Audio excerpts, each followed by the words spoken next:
this computer. And we are a go. Okay, you guys, let's see.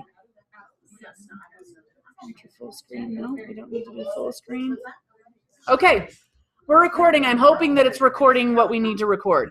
All right, you guys, so let's get started. So how are we doing on our lead gen? Let's talk about it. How are we doing on that? How that's going? Let's talk about what's working, what's not working. Better? Excellent. Phil? Yeah, you just get started. You do. I suck. Just get started. Lynn? I apologize. And now I just finished that MRE book. Uh-huh. So at the end, they're talking about your mornings are gold.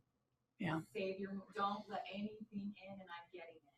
Yeah. Because once the afternoon begins, it's over. It's not going to happen. Yep. And your whole afternoon will flow better if you've done a few productive things for a couple hours. Yeah. If you feel like you've started your business and because everyone knows we need a lead gen. We all feel it. If you don't get it done in the morning, it's eating at you all day because you know you got to get it done. By the end of the day, and then at night you're sleeping and you're trying to sleep and it's right Yep. there. You're just like, you know what? I didn't make any money for 90 days from now. I did nothing. So I love that. Thank you for saying that. It is really true. And everybody says, oh, mornings, what do you mean? Nobody's home. Everybody's at work. Oh, one more thing. He also said, because this is me, I'm just telling you, this is me. He Mhm. said, if you're not a morning person, he said, a lot of people tell me, I'm just not a morning person. Become one. Because I'm not one, but you've got to do it. You do. It's just a must. You do. So write this down. There's a book. If you are not a morning person, if you need a way to get there, it is called The Miracle Morning. I call it Sunshine Morning because that makes Morgan really mad, Morgan Peterson. But it's called Miracle Morning. They have one specifically for real estate. They do. You guys, it is on every top agent's book list. I won't read it just because it makes Morgan really mad that I don't. So, but I am a morning person. So that I am one of those that I am a morning person. But the idea is structuring it so you get those important things. So how many of you guys know the story of the big rocks? When I say what are your big rocks, does anyone know what that means? So there was a what? What are your large, important, must-be-done priorities? Exactly right. So when you look at this, there was a professor that came into a class and he had a big empty jar on the table. And he filled it with a bunch of these rocks, these big giant rocks, and put it in there and filled it all the way to the top. And he asked the students, is that jar full? What do you think they said? Well, they all said yes. They said, yeah, it's full. And then he took gravel. And he poured gravel over the rocks, and it filled up the spaces in between. And they said, okay, now is it full? Oh, all right, yeah, it's full. Then he took fine sand, and he poured it in there, and it filled all the spaces in between. And he said, okay, now is it full? They're like, all right, it is full. Well, then he took water, and he poured it in there, and it filled everything up to the very top. And they said, is it full? And they said, yes. We don't think you can put anything else in there. It's full. He said, right. He said, what if I would have filled it up with water first? Could I have put anything else in? No. He said, your big rocks have to go in first because all the little things will take up all the space and you'll never get your big rocks in. So you've got to put your big rocks into the schedule first. What are your big rocks? Lead gen's a great one. What's another one? Lead follow-up. Going on appointments. Negotiating contracts. Those are all good. But will those happen if you do your lead gen and lead follow-up? Are those all the other stuff? Those aren't really the big rocks. But if you don't get the lead gen in, all the other stuff. What else is big rocks? Family. It's family time. It's going home at night. It's soccer games. It's family vacations. Those have to be in the calendar and they don't get moved. You put them in for next year and you don't move them. You don't try to see if you can get on a vacation. You put it in and say, we're going. In fact, we're going, and if I get all of this done, you tell your kids, if we get this many done, it'll be even better. So your kids are pushing you to get that stuff done. So you got family time. What else do you have to put in those big rocks? Exercise. You might need to take care of yourself because what will happen, that is something that if you fill it with water, you will never put in that jar, right? Taking care of yourself. You may not be an exerciser, but there should be something that you're doing to take care of yourself.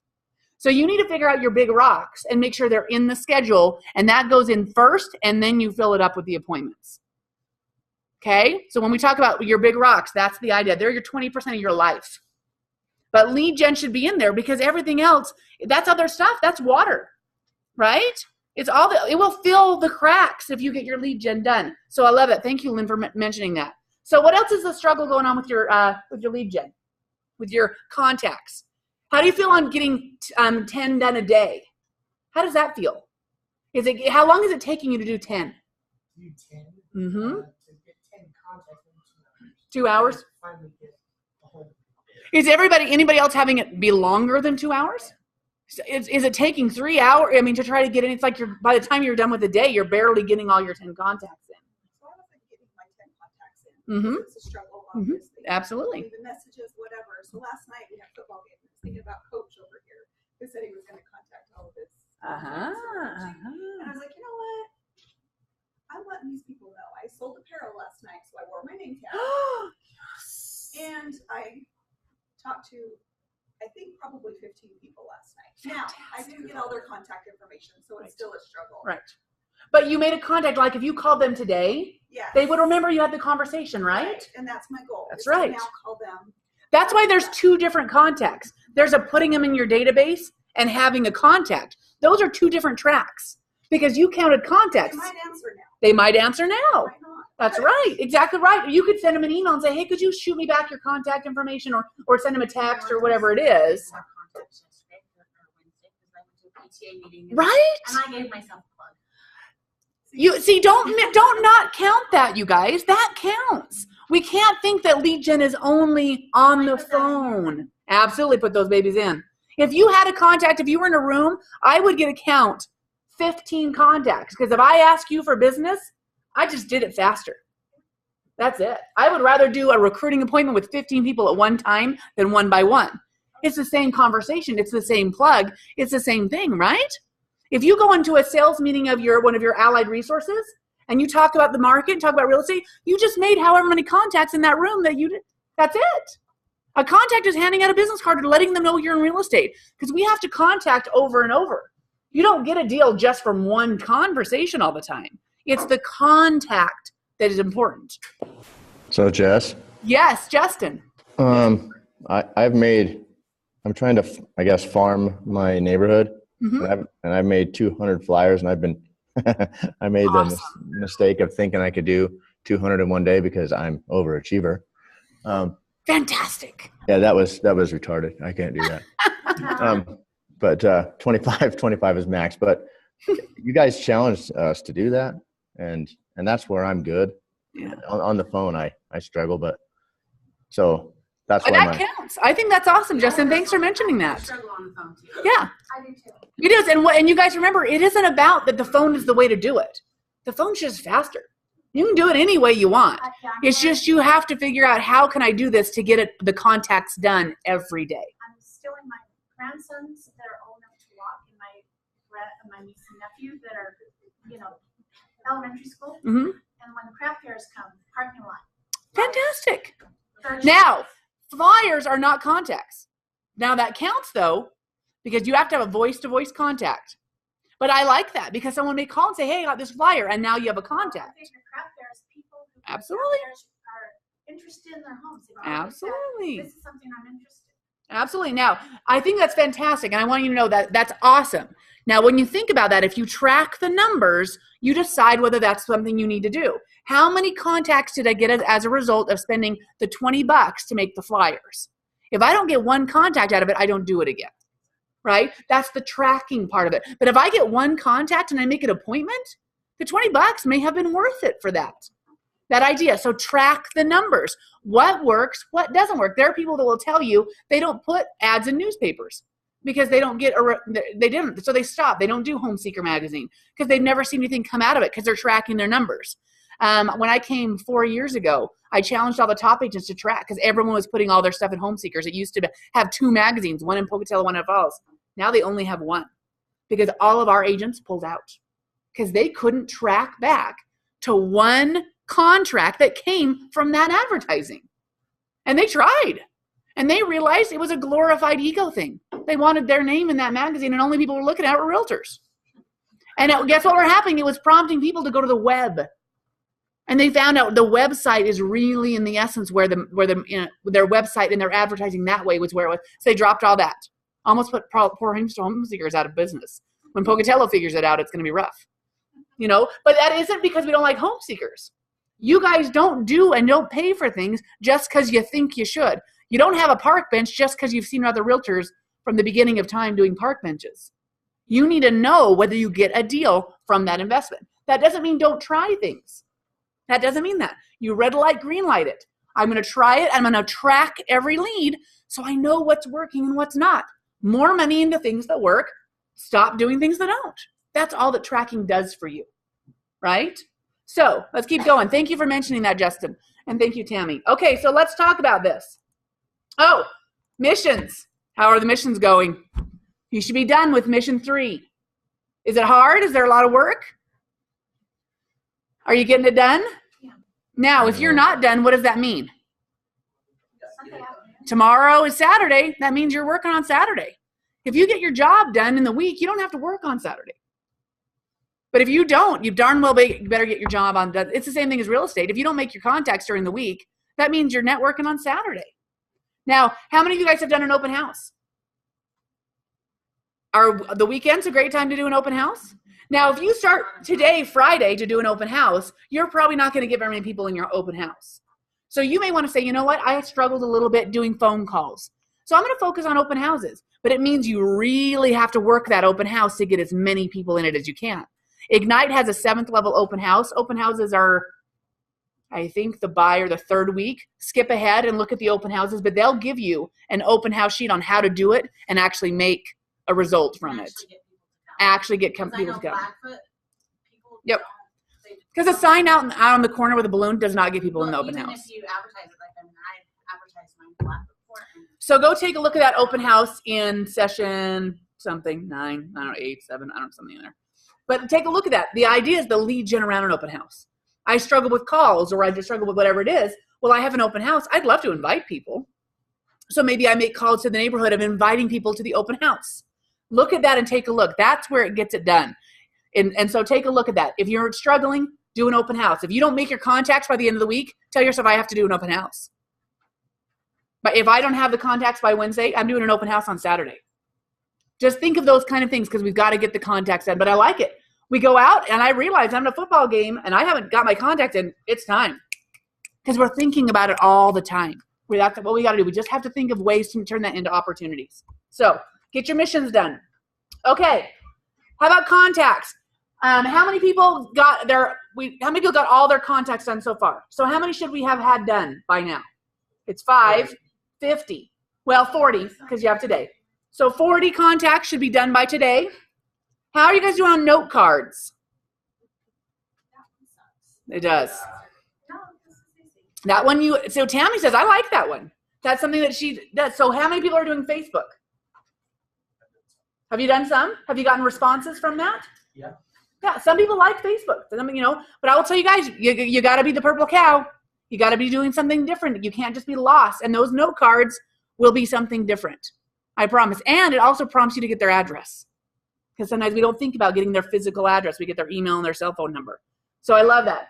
Okay, also, did you guys watch the videos about lead generation in your mission? What were any ahas? Anything that you saw on there? Talk more about the internet being a lead. And if you aren't good at the internet, what does that mean? You're in trouble. You got to learn. That's it. You got to learn. That's because it's not because we say that's what you're supposed to do. It's because it's what the consumer is doing. If you are Blockbuster trying to sell your videos, right? You're not going to go very far. You got to become Netflix. Blockbuster did not want to go. In fact, they go back, I forget which book it was. There's a book about talking about how the downfall of Blockbuster. And they talked about how they talked about streaming videos and how the CEO of Blockbuster said, no, people like the experience of walking in and seeing their neighbors and picking a video off the shelf.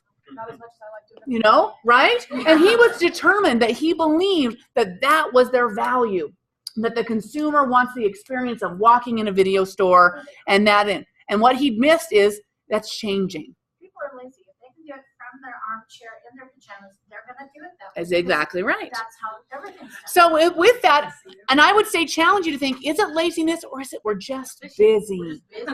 We're busy. I think the other thing that you have to realize is change. Yeah. You can fight it. You can fight it all you want, but you will be the one that loses. Well, It's yeah. just the constant fight. It's true. And analogy I heard once upon a time ago is if you're going to, or how do you catch an elephant? Well, you dig a pit where the elephant is running. Ooh. And Netflix did. Yep. And obviously Blockbuster dug a pit someplace else and it's still empty. It is. Well, what's funny is Blockbuster could have been Netflix. They had all the opportunity to do that. So if you guys are finding, well, I'm not good at that, you got to change. You got to decide. And it's not about you and about other realtors. It's about the consumer. Who is your consumer? If you only want people who don't do the internet, how many clients do you have? One. Tammy's friend. No, I'm just kidding. But in the reality, you'll have everybody from that age on that doesn't. And how many of them are buying? It's not a longevity of a career. So you got to get past it. You say, I've got to learn. So you go to KW Connect and you go. So, okay, so let's watch that. Let's see. So what we're going to do, Daily 10-4, we talked about that. Previewing homes. How did that go? Except for the last one. Have everybody got 10? Guess what that means? If you haven't done 10, what do you got to do? You got today and tomorrow. Hit some open houses. Does that count? Heck yes. Heck yes. So you got to get those done. Okay, you guys, we're a little behind, and Michelle is here. She's going to try to get through her material today. So I want you guys to make 2 calls. You got your list? 2 calls. Let's get them done. Let's see who can get some leads on 2 calls. Michelle's going to make her calls where we're standing here. I'm going to make some calls. Just what time is Michelle starting? Like 5 minutes? 2 calls. You guys, let's see if you guys can get done with your 2 calls in 5 minutes. Let's see if you can get 2 calls done in 5 minutes. Let's cut them down.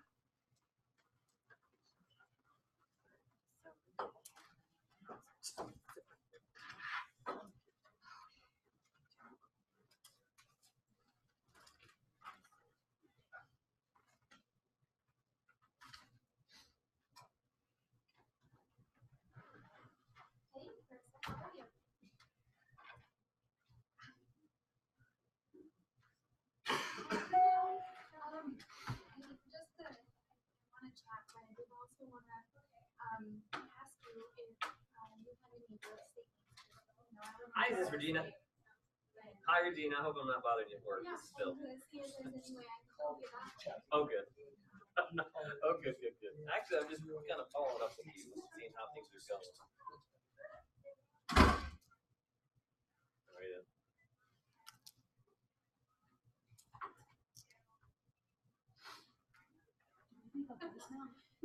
That's what I get for not staying in contact. Gotcha. Oh. Yeah. Oh, hey, this is Ian Atchison. Is he still? I just wanted to let you know that we're doing the open house on the old Magenta. That's okay. I'd like to just check up with you, see how things are going. Does he still feel like My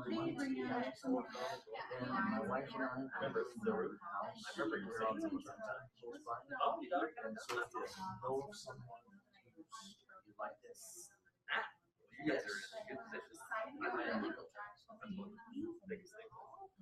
Anyway. you have a great day, sir. Take care.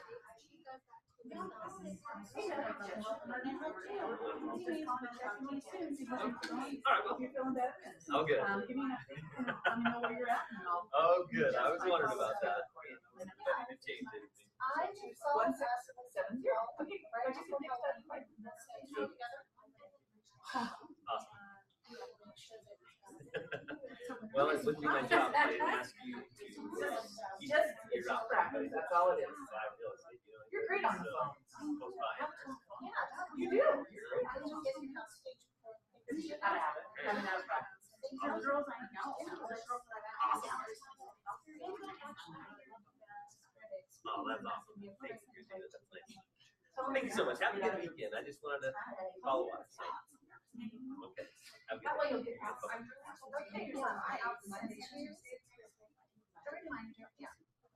They're moving out as we speak, so hopefully soon. You can get in the first week in November. Yeah. Okay, I will. And. Okay, I'll do that. Yes. Okay, thanks for taking the call. Generate some leads, generate some emails to you. Okay, great, I'll do that. Thanks so much. Okay, see you. Bye. Yeah, actually. Yes. I have a question. Can I? This person, Instagram, he messaged me like Oh, yeah, he's interested about real estate. My wife and I are doing Awesome. 4/7.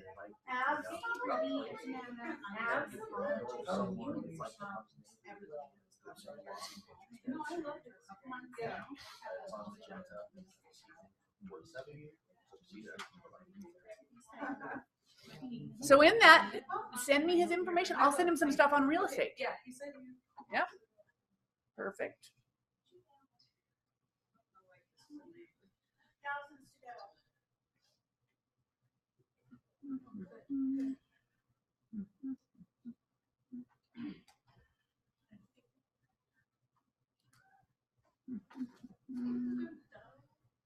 We just like running a marathon.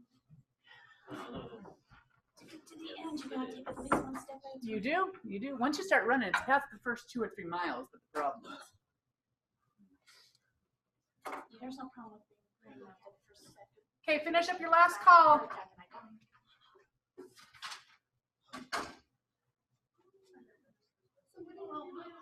It is? Yeah. Oh. And you did do your call. I did. I don't think you did call him. He's gonna buy a house one day. They will. Yeah. Yeah. Okay, so I'm curious. Can I look at this? Whose database is this? Is yours? Uh-huh. Can I look at it? Absolutely.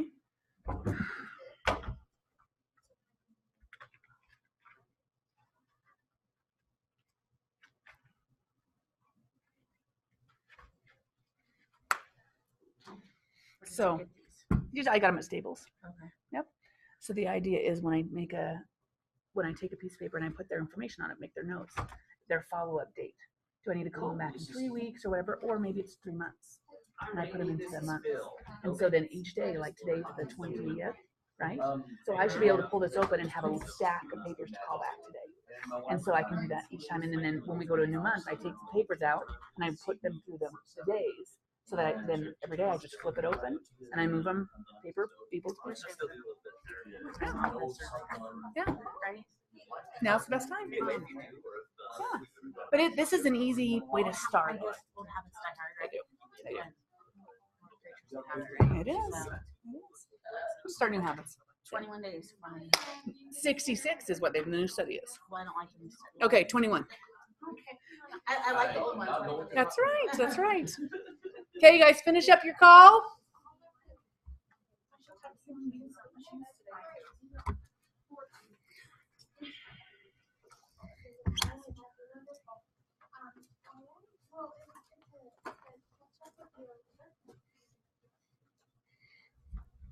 I always send a quick text if I get their voicemail as well, because some people are better text returners than the voicemail. Some people like to listen. I hate listening to voicemail. Counter as a contact if you have a text Nope. conversation. Nope.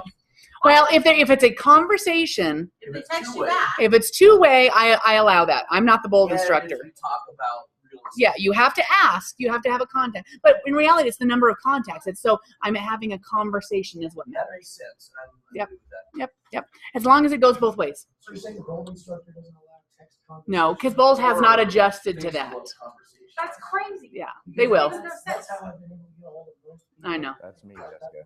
And the bold coaches, they want to be able to say yes, but I've never, the rules. No Facebook has ever written me a check. Really? It's always a human being. Oh, well. Yeah, No, I'm not kidding. yeah. That is, in my opinion, it's a lot easier to do that. I mean, it really is. See, and I've gotten a It's lot easier. of my clients from Facebook. Yeah. Absolutely. But Facebook isn't the one that writes us our checks. Yeah, so you got to use Facebook to get to the person. Yes. Before we make any money, we have to be in front of that person. There's just, I mean, it's not debatable. One of the reasons I'm doing my notes handwritten versus having pre-printed. There you go. Going out. Yep. Because There you go. it shows that you actually. And the thing of it is that the part that, can I jump in? You ready? Jump on. You're in. Come up here. So this is Michele Robison, you guys. You're on. You're on like Donkey Kong. So if you want to share screen, I've set that up ready to go. and then- Is it on me? Oh, here. I should let Good you morning. practice. I'm Michele Robison. Hi. This is a good morning. So I'm going to let you share screen when you're ready. Okay. This is Michele Robison. So it's on me? It's on you. Okay. So you can see how that's us. That's what you're seeing when you share This is Jessica Cardin, screen. that's you. Okay, Right. so Can you let's see. We've move got the mouse? Maria, we've got Kimberly Rose, we've got Justin. and the Pocatello big space over there. Justin's there. Justin likes to go dual. Oh, that's him. He's It's twice. so you get the glare off my forehead. Yeah, that's Hey, what I'm here it makes for. us look like we have more volume happening here. Okay, so I wanted to just touch base just for a second on that because I at the end of this conversation we were starting to talk about some things that I've recently lived, and that's my job today is to go through the Ignite stuff and then to share with you some of the things that I've experienced. So there is no substitute for personal contact in real estate. But I will tell you, I have sold lots of homes to people I've never met and never seen the house. I think this year I've done that 3 times. They had seen the house at an open house. They didn't want that representative representing to you. My marketing brought the client to me. They were out of town. They had left town. Will you help me make an offer? Heck yeah. Hadn't seen the house till the day of inspection. And no, wait, they didn't even do an inspection on one of them. So the point is, but we had to be on the phone to make any money. You don't make money exclusively off Facebook. So don't deceive yourself. If you've got 5,000 people coming to you on Facebook, you have got to be in front of them. So don't let that be a baby step. Let that be a pebble. You know how Jessica talked about your big box. You put your big rocks in first. Your big rocks that bring you money is the conversations, the face-to-face, the phone conversations. Facebook might be a pebble. So you'll have lots and lots and lots of pebbles in your day where you can have 50 contacts from Facebook or 50 contacts from Instagram or whatever you might be getting all of these little leads. But until you get in front of that person, you're not going to be collecting a check. Can we agree on that? Okay. So, but don't discount it, of course.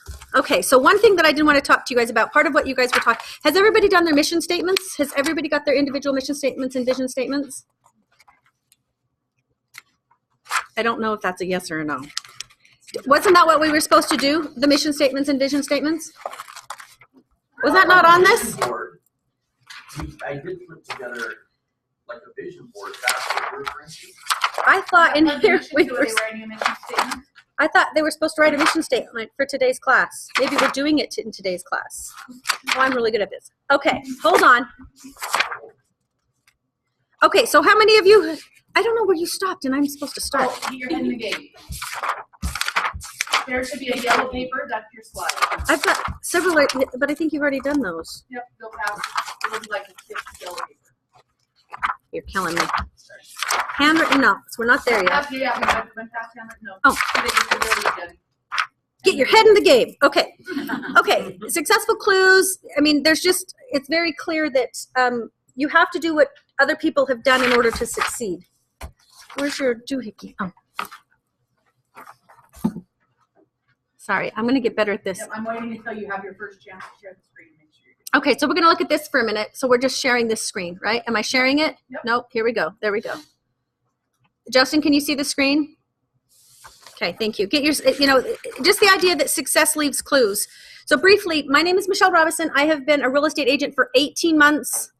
Yesterday, I closed 5 deals, which was a super good day. So it's kind of biased to say that, but not every day do we get 5 deals. There's months we don't get 5. But what I'm saying is I have not been doing this for very long. And the only things I've done is what Jessica has told me to do. And so I know that we're all in varying areas of our careers, and we also have varying paths of our lifestyles that have brought us to this point. I am very, very, very money motivated. I love money. My goal, just quick and superficial, my goal is to net $760,000, and there's a personal reason for that number, and I want to give half of it away to charity. So I am earning money, one, for my own big life, but I want to make other people's lives better, because we can all, when we drive past those people with their signs up and their kids sitting on the corner, I've been blessed with something that maybe they haven't been blessed with. And I need to help take care of the people that can't take care of themselves. And I strongly believe, and I've learned that in Bold classes and Ignite classes, if you can, you should. If you can, you should. So if your goal is $40,000 a year, that's awesome, but I call you pathetic, because that's not enough.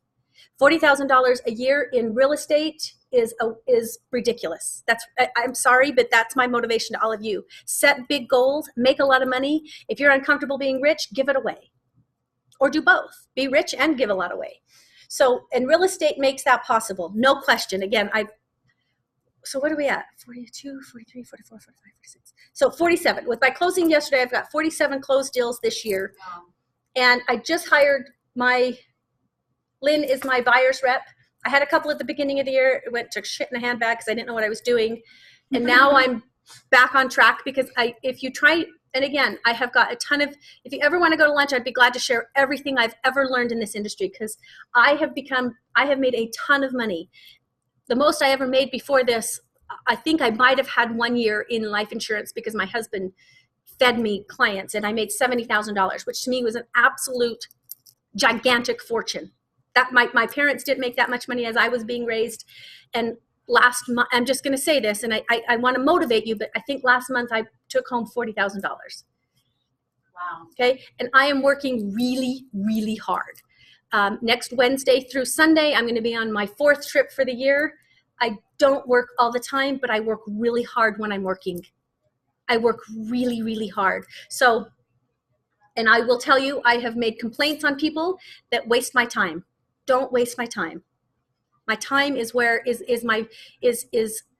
like your morning time. You've got to do what they tell you to do. And if you do, oh my gosh, what the flip side of that very quickly is if you do what you're not supposed to do, what do you get? Well, you get what you've always got. That's insanity. If you want something new, you have to do something different. And that's all there is to it. And so I just do what they tell me to do. And they told me to read this. So success leaves clues. Agents who take Ignite achieve 71% more contacts, 65% more calls, and 88 more previews. Let's put these on. They grow their market share and create opportunities. Another thing, because I am so new, and I don't know that all of you are, most of you are, I'm sure, fairly new because you're new faces, unless you're new to Keller Williams. And Keller Williams, no question, is where it's at. I will be a Keller Williams agent until the end of time. There is no question. Before I got into real estate, I did a whole bunch of research, and I hope you all did as well. Because once you start drinking the Keller Williams Kool-Aid, it enriches your soul. And that's all it is to it. And nobody else offers that. And I don't know that anybody else is a bad agency or a bad entity, but I know that we're better. That's all there is to it. Okay. Get your head in the game. So are you guys enjoying? Can you unshare your screen while you go to the next one? Now I just want to make sure you know how to do it, and then I'm going to leave you to. Watch me go. Oh, I just pushed this little button right there. Am I back, Justin? He's muted. Okay, good. I'll keep checking on you. Yes. Thank you. And can you hear me okay? Justin, can you hear me? Oh yeah. Okay. Am I too Yeah, it's a loud? lot better than it was last time. Well, we won't tell you you're too loud. Nobody's going to call me No, you're quiet. good. All I is well. guarantee you that. Okay. Okay, why is active lead generation important? I mean, clearly you guys have got to know the answer to this. So tell me, what do you guys think? I mean, it's linear. Why is active lead generation important? Bill? It's where your money comes from. It's the basis of your business. There's no question. I mean, if you're not going to lead generate, go work for somebody else, because real estate has a ton of opportunities inside of the entity, inside of the career path of real estate. You can go do a million different things and make great money. But if you don't want to lead generate, being an agent is not the right spot for you on the bus. Okay? You have to do it to make money. Oh dear God. What do you think is different about lead generation of successful agents compared to those that are not so successful? What's the difference? Focus, less consistency. So the thing that I want you guys to hear, at least this is when I sat in the chairs, and I still try to come to the meetings once in a while. I really should come more, because the fact of the matter is that the people that you see making all of the money are doing this. And I think that's what this is trying to say. There's how many agents in Eastern Idaho? 600? 800? Several hundred. And the average agent closes 1.5 deals a year. What is it? I mean, really, these are real numbers. I don't think it's 2. So, but what you've got, and I don't want to overemphasize that. I want to clarify that, because Sasha is an agent but my assistant, she doesn't write her own business. She helps me do my business. So she's one of the 800 or 600 or whatever that number is. And every team has all of these licensed agents. So it skews it a bit. However, the part that was very, very motivating for me as I sat as a brand new agent trying to figure out the technology, because the technology to me was the most discouraging. I couldn't figure out anything. I did what they told me to do and it didn't work. Well, it was because it was something on my system. I didn't have the right software. I didn't have, it was something that was glitched somewhere and I wanted to throw the frickin' computer like a Frisbee. Well, once you get past that, then you just have to make these calls. And the truth of it is that as soon as you start making the calls, the money comes in. And they've proven that. I mean, the numbers are all there. Okay, let's turn the page here because they're recording this. So this time I have to really do it. Okay. I was told, don't leave money on the table. So anytime you get a chance to meet people in person, you do it. Absolutely. Absolutely. Ben knows who we say that all. Okay, can you see the screen now, Justin? Got it. Okay, good. Okay, make it happen, prospecting. Okay, Lynn and I just had this great conversation the other day. It's the same idea. And again, if you've been through Ignite before, this will look more and more familiar. This isn't somebody's opinion. The things that they're teaching you in Ignite, it's facts. These are absolute facts. They're not somebody saying, try this out. Here's a great idea. These are facts. You do what they tell you to do and you get the results you want to get. You can't lose. What game have we ever played that you can't lose? And the thing that was also intimidating for me as a new agent was everybody seemed to know what they're doing but me.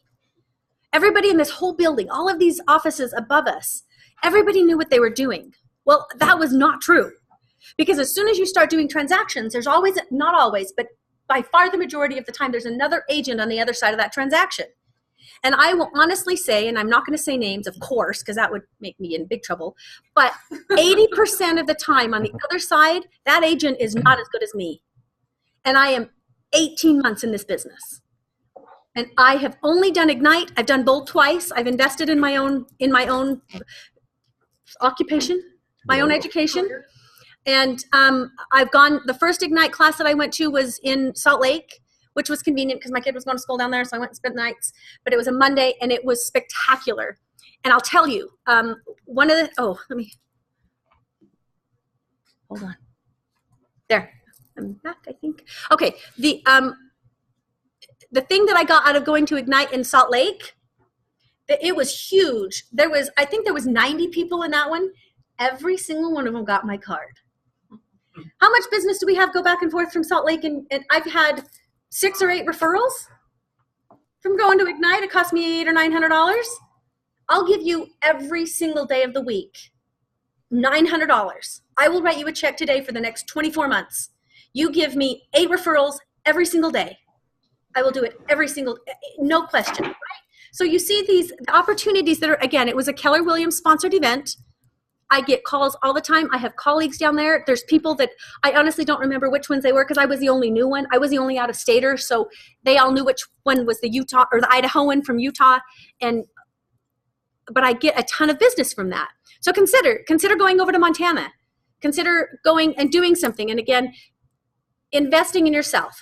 Another thing that is not in here, one thing that I always have done from the very beginning is I spend 30% back into my company. No matter what I make in a month, I get my bottom line, I net sheet everything out, and if I haven't spent 30%, and that's the MREA model, and I'm the world's worst accountant. My biggest weakness in life is accounting. Debits and credits, I just know the credit card works. That's all I know. And it's fabulous. But 30%, if you make $3,000, what are you investing? You're investing a lot of money in yourself.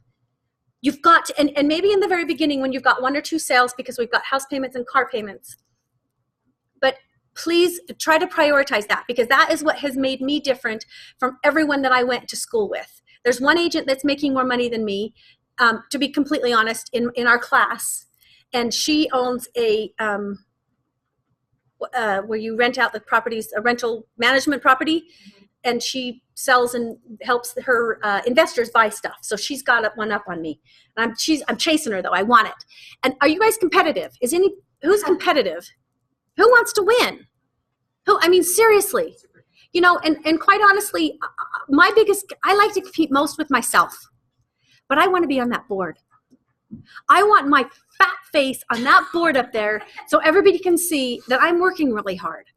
Because again, I'm sharing more than I should here. Just a minute. I'm 48. I just had a birthday. I'm often wrong on my age by choice, but I'm 48 years old. I came into real estate when I was 46.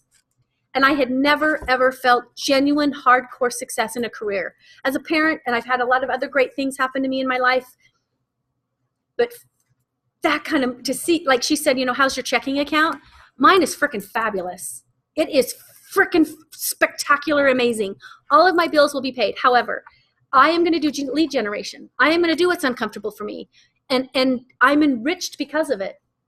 I take diapers to the hospital because children that can't afford diapers, they're brand new babies. They need to have good diapers. They need to have good wipes because the baby's bums are more fragile when they're brand new. That's my passion. I take laundry detergent to the Haven because those people are in a place that I'm not, and I want to help them. I send movie tickets to the super underprivileged kids because going to the movie theater is awesome. I mean, I don't understand those things, and I don't ever want to, but I get to do that because the numbers that are in my bank account let me do that.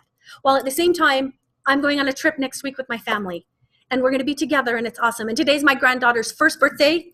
She got a baby grand piano, and I think it was like $40. So that's not a big money thing, but I can do whatever I want to do. And again, 18 months. Okay.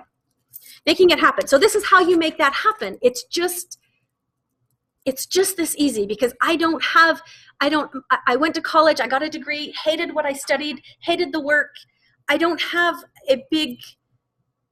I don't have something that put me where I am. Does that make sense? Sometimes I would see these people up here presenting to me and they just had something that I genuinely think I didn't have. So they've got something that they're succeeding, that I can't quite succeed that well because they've got something. Well, I'm telling you, I don't have anything. I didn't, and I don't. And I just do what they tell me to do. So the point here is did I show you? Let's see here. Okay, I really suck at this. There we go. Oh, sweet. So now what we're talking about is making it happen. So let's make these numbers all of our numbers. And I want to emphasize again, there is enough business for all of us newbies. There is enough business. People are retiring. People are quitting. People are giving up. People that are not in Keller Williams don't even know what they can do. I mean, some people, their goal is one or two transactions a month. And there's nothing wrong with that living. But they're not taking diapers to the newborn baby with the mommy that's incarcerated and the kid's going home with somebody that doesn't want them. I am. And I get to do it whenever I want to. And it feels amazing to go over and buy. Okay, I'm off the track here. Okay. No, yeah. You're right. I mean, that's my motivation. That is genuinely my motivation. And I have a goal. I can't decide if it's going to be the fourth quarter of 2018 or 2019, but I'm going to sponsor a HUD home. No. A Habitat for Humanity home. And it cost me $50,000. So I'm going to go make a whole ton of money off people who have money, who have the capabilities to read. I might help somebody own a house that can't read. What is cooler than that? I mean, I got goosebumps. My gosh, I'm going to start crying. So the point, I mean, you can do it. And this is the real estate. My education is in physics. I've got a degree in physics. It's very flattering. I got through by the skin of my teeth, and it was health physics. It was radiation physics. It was not nearly as glamorous as it sounds, and that's the honest to God truth. I hated the work. I could have made, at 20 years old, which was, again, 28 years ago, I could have made really good money for a lot of years and been miserable. Absolutely miserable. I didn't do it because I couldn't. I did not succeed at what I had chosen for my education to bring me affluence. I couldn't do it. I failed. And so today I stand before you, and it's so many, many, many years later that I finally found something that is mine. And if what we're talking about today doesn't fit you like I'm describing, I would definitely recommend you take the KPA, Keller Williams Profile Assessment, and I will help you evaluate that on your own behalf. So if you're not thriving as an agent, there's lots of other places for you to thrive and kick butt and make good money. Really, there is. There's a lot of opportunities out there. It's not always being an agent. Okay. Okay, so in order to make this money so you can buy diapers for babies with incarcerated moms. That's everybody's goal now. Okay? We're going to lead generate. So when you get on the phone, what makes it easier for me is I think every single person I talk to on the phone is a potential $1,500. We're writing that down. Who likes $1,500? Nobody? Okay, I'm going to take all of your $1,500 and I'm going to go buy diapers for people with incarcerated mothers. Okay? And I'm going to supply them incarcerated mother baby diapers for 30 months. Okay? Done. And that's the other thing is that if you, and I've said this before and I go a little bit too far and I apologize immediately, but if you're not going to do it, I'm going to do it. If you don't want that money, I want it. And I'm going to come and I'm going to try to take it from you. And I do business in Pocatello, Justin. I'm in Pocatello in the last 4 months, I've had 2 closings down there, so I'm not down there a lot. Oh gosh, I just lied. 4 of my closings yesterday. 6. I've had 6 closings in the past 5 months in Pocatello. I love Pocatello. It's where I went to school. I'm an ISU alum, whatever. So I want it, and you have to want it, and get excited about it. $1,500. Every phone call you make can put $1,500. And if you don't like yourself enough, then look at your kid. Look at your puppy. Look at your house. Look at your walls you want a different color. Look at the furniture. Get on Pinterest. Oh, dear God. If you need money motivation, look at Pinterest for 5 minutes. It's horrible. Oh, Pinterest. Oh. Right? It's wicked. See, maybe we need to figure out how to be on Pinterest because that's where I spend some time. I love it. So, Pinterest, don't do it. No, don't do it. It's like commercials on steroids because you can search topics and look at anything you want to look at. I just shopping and furniture, there's a ton of it. Okay, so if you need motivation and you want something, set a goal. One of the things we do in Ignite, one of the things we do in Bold is we do a money, what's it called? Money thermometer, money thermostat, money barometer. No. It was the check register. Is that what you were talking about? Yeah. That was crazy. It really was. It was cool. There's some things in Ignite, and you two will be in it, and we will be in Bold. We will all be in Bold because it is worth the money. Again, so back to this. If each person you call, if you don't want to make phone calls, give me your list and I'll call them for you, and I'll give you a 25% referral fee all day long. Okay? If you don't want to call your people, you come to me and we'll work together. If you don't want to do it yourself, find somebody who wants to do it and make the damn money. So what's 25% of $1,500? Almost $400 at $375. 1,500 times 0.25, $375. I will give you $375. Well, guess what I get? I get $1,125 because I will contact your people for you. It's a shit deal. They're your people. Take your people, your sphere. You've got to lead generate. That's the very top. Justin, you saw that flyer, right? It's up there. Then you get this huge number of people. We've got hundreds and hundreds of people in this pipeline. Part of my leads, the best source of leads that I've made the most money from is my sphere. One of my first transactions that meant anything, I think my first transaction was it was like $98,000, maybe $105,000, right at $100,000. And that was still a big paycheck. I had to pay in 28% into Keller Williams, and it was still a big paycheck.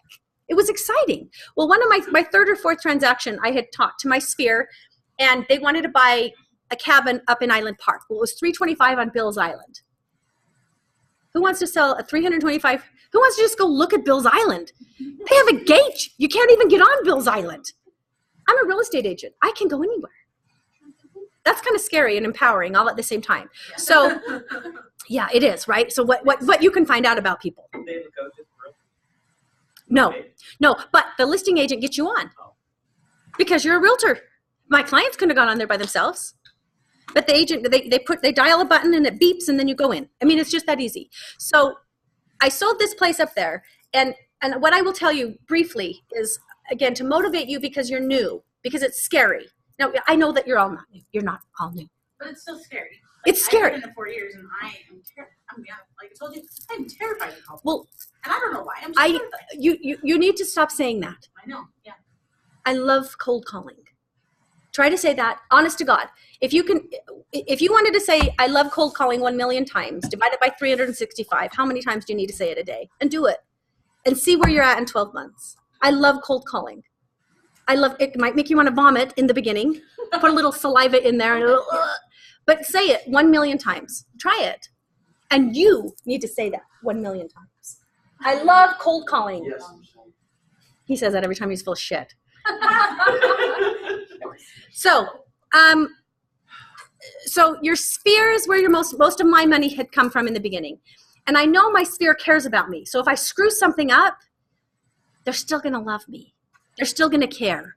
Now, they might not want me over for Christmas next year, but they still care about me. So your sphere is the best place to go. And so I helped him sell that house. He referred me to his mother. His mother sold a $525,000 house in Rigby. His mother bought a $400,000, and I will go and do anything because I like money. I sell and buy. I spend a little bit of money. It's $40 a month, and I can sell in Boise. My phone, my same code, e thingy, it buttons, it does. There you go. I can sell in Twin Falls. I can sell in Pocatello. I've got my reciprocal thing. I do Pocatello. I go up to, and of course ours is all the way in the valley, right? I can go to Boise. So this sphere lead. Okay, so we went 325, 525, 425. Wasn't there another one in there? Yeah. Oh, and I had 2 referrals from the same person, 125 and 135 and 155, 45. From one person in 18 months. Woo! That's a shitload of money. That's like $2 million worth of. Boom. Off one person. Wow. One person. And this is somebody that I just chit-chat with. You just chit-chat. But see, I am not afraid of telling everybody I'm in real estate. And I'm not afraid of telling people that I'm good at what I do. Because I am. However, I have made mistakes. Let's see. I wish Mike Johnson kept stats on his new people. I would be at the top of who got in trouble the most. I would. And I don't regret a single bit because every mistake I made, I learned from it. I learned more from my mistakes than my accomplishments. Because if it's an easy transaction, one of my first transactions, in fact, I think my first one was with the Anderson Group. Well, they did everything for me. I didn't learn a damn thing. But the one that was on Island Park, it was a veteran agent that made millions. Well, she sells anyway, she's a very big producer. It's a female up there. And she was, she was shit to me. She was horrible to me on the phone. And I'm a brand new agent. But what happened, again, to help you understand why I lead generate, deals fall apart all the time. This deal, this $325,000 deal that was one of my leads could have gone to shit very, very quickly. We had an offer in, we had a pre-qual letter. So there's a difference between a pre-qual letter and a pre-approval letter, right? It's a big difference. The big difference on what that bank thinks of your buyer or whoever's buyer it is. We had a pre-qual letter. She didn't open it in the offer. I sent it with the offer. She only opened the offer. So she was yelling at me for 10 days, 12, 14 days. Our contracts work in your behalf if you know them. That contract made her client stay in the contract because she didn't demand the pre-approval letter until after the required time frame. And I want to say it was 10 days from acceptance. If they don't demand it, it was day 14. She put that house, that $325,000 house that was going to be my Christmas, back on the market. And she tried to sell it. Another agent brought an offer. She was still under contract, got Mike Johnston involved. Thank baby Jesus for Mike Johnston because he's amazing. The deal had to stay together and stay for my clients. We were still under contract. That other agent that brought the second offer sued the seller agent, the listing agent, and got $9,000 of her commission. It was a $9,000 screw up. So The point that I want to tell you that I did was I studied because it was a screw up. I don't know that I didn't do anything wrong, but there was a glitch in the transaction and I learned more from it because I read every single word on that little piece of paper. Those 7 pages, that is my heartbeat. I had no idea how important those pages were because there's just little lines at the bottom and you initial and you sign, you get a bunch of money in your pocket. It's not quite the way it works. You've got to know what they say. So that glitch, I knew it. I still know it inside and out. I mean, they change a little bit, but not much. So again, if that lead had fallen apart, I have got to have a lot more people in my pipeline if I'm going to make any money. You can't have one opportunity. You have got to have a whole bunch. The next one is the appointments. After you have all of this gigantic pile of leads, piles of phone numbers, piles of contacts, and the lead level is where I would put your Facebook contacts. You're reaching out to them once in a while. That's a lead. It's a lead. You don't ever see them. We don't ever talk to them, but it's a lead. You know that they're on Facebook. You know they've commented on something. That's a lead. It's an opportunity that you can reach out and grab, okay? The next step, of course, down the pipeline is the appointments. And there's far, far fewer of your leads do you go on appointments with. Well, that's the goal. Every day, because we have leads. If you don't have leads, you have a bigger problem. You've got to find your leads. You've got to make your phone calls. Then you're making your appointments. And that's the goal every day. Let's go on appointments. Every morning I wake up and say, who can I be face-to-face with? Who can I take money from their pocket and put it in mine? And that's literally what it is. That's how we make money. They're going to go buy something. I'm going to help them get a great house. And I tell you, I've sold a lot of clunkers. And I'm still getting paid on those clunkers, right? The next part is the agreements. If you ever need help if you don't know how to move somebody from a lead to an appointment to writing contracts, the answers are scripts. Let me say that again. There's only one answer. It's just scripts. That's the only thing you need to know. Because I don't know what to say to a real estate agent or to a client. I didn't know what to say. I mean, I've bought a few houses here and there over my lifetime, but I am not a real estate guru by any stretch. That's not why I got into this. I didn't know anything. I wanted to get into it to make the money. I had not been an investor. I mean, my husband has done a lot of things. I sit at the title company and I sign documents. So once in a while, something looked kind of familiar, but I didn't know anything. And you don't need to know. Clearly, I'm making a ton of money and I don't know anything. So that's what I need you to hear. That's the biggest thing I want you guys to hear today. Okay, so the next thing is writing the contracts. And then you go to close. There's a bazillion steps in between that. But if you can get the top of the pipeline full with your lead, everything starts to happen. And don't ever be afraid to ask for the sale. This is the one you like. Great, let's make an offer. Oh, no. Okay, what don't you like? What would you like this house to have that it doesn't have? Well, I really like this house, but my entertainment center needs to be here. Well, there's fits here. Great. Let's put that in the offer. We can do that. Heck yeah, you can do that. I love the fireplace, but it's not connected to the wall. Let's put it in the offer. The picnic table out back would make the deal come true. Are you kidding me? I'll buy the picnic table if I need to. It's a $300,000 house. I don't care how much the picnic table costs. Right? And so you've got to find the loopholes to move them from leads to appointments to agreements to contracts, and then you get paid at closing. And it's not that simple, but if you know how to just script and do what they tell you to do. Okay. The goal is to move appointments to agreements to contracts, then closings, and then you get your commissions. What is the relationship opportunity here? Okay, so I think I kind of went through as far as the people you know, the people you've talked with, and I wonder how many people we come in contact and don't even know it every day. I mean, I just go to the grocery store. I'm just getting milk and eggs, and I've come in contact with 50 people minimum, right? Wear your name tag all the time. Sherry Peary, who gave your class last week, love her. She had really boosted my business because she shared everything. She was willing to share. That's what Keller Williams brings to the table that none of the other entities do. We will share everything that works. Nothing. I believe there's enough business for everybody. I really do. And there's some people that probably shouldn't be in the business, and we just need to take theirs, right? So, yeah, they love it when I say things like that. Or just mute that or something. Okay, so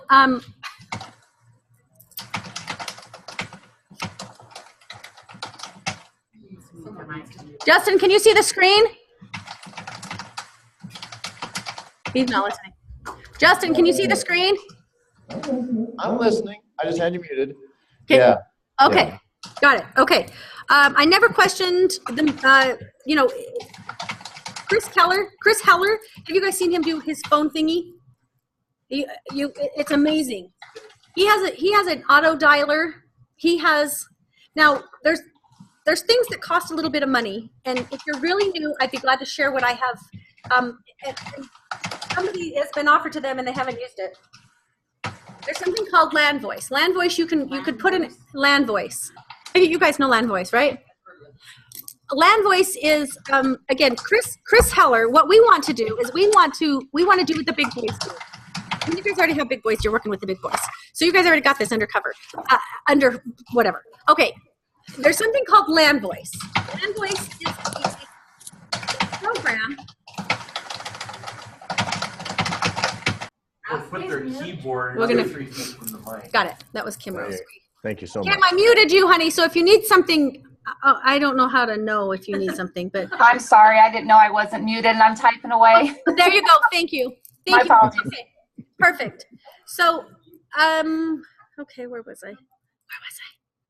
Land Voice. Land Voice, thank you. Okay, so Land Voice is a program that you invest in to get more prospects, more leads. Okay, Land Voice, I think it cost me. What did it cost me? Oh, I'm not sure. 120 a month. That sounds about And right. 40 a month for the base something. Land Voice is a program that what's his name? Chris Heller? I don't want to call him Gary Keller. Chris Heller. He uses this program, and he will have a dialer where he'll have maybe 1,000 people's phone numbers and names in this dialer, and the program dials 5 at a time. And the first one that picks up, he hangs up on the other 4. And he talks to him. Hey, it's Chris Heller. Blah blah blah blah blah. Let's sell some real estate. What do you want? Can I help you? Let's make money. Boom. He gets a lead. Okay. He just does it for 2 hours a day, and he is making millions of dollars a year on real estate because of this thing called Land Voice. And when I do it, I am really good at it, and I got to keep doing it. So this has been very good positive peer pressure for me because I'm not doing what I should be doing either. So. What are the benefits of prospecting?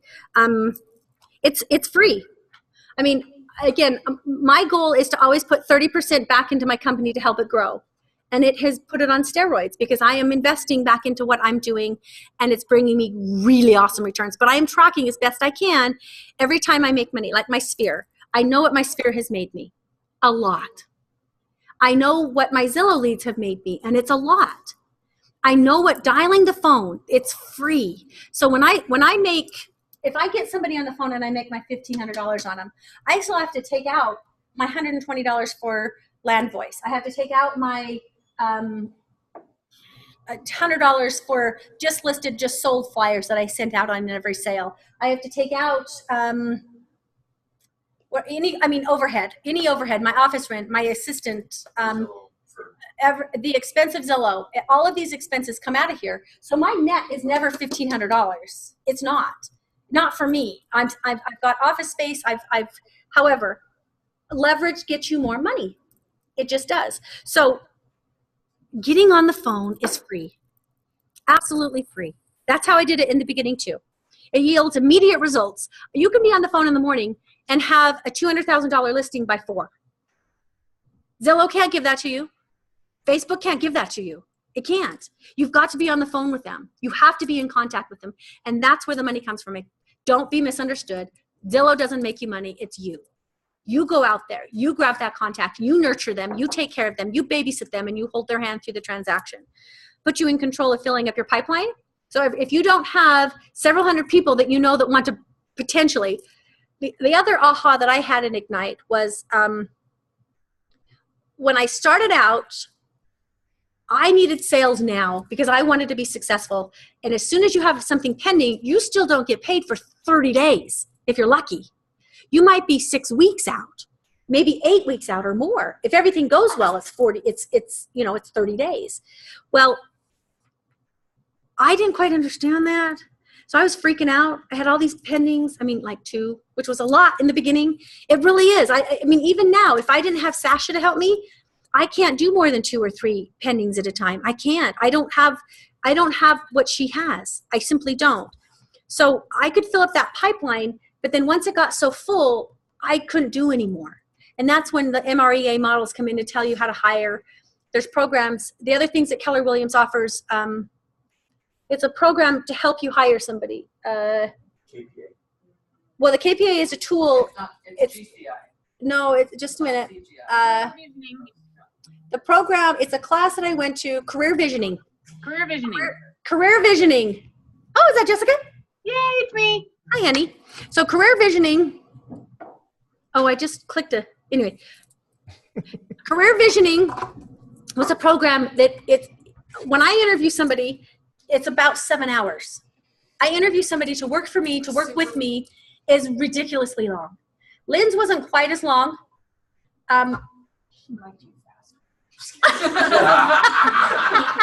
was so long. Lynn's wasn't, and I'm super optimistic that we've got it and it's just fine. And I knew that from the beginning. But I'm supposed to do stuff because I'm told to do it, not because it makes sense to me, because I don't know how to hire people. I don't know how to sell real estate. I don't know how to lead generate. But Keller Williams tells me what to do and I do it, and it's working exceptionally well. Okay.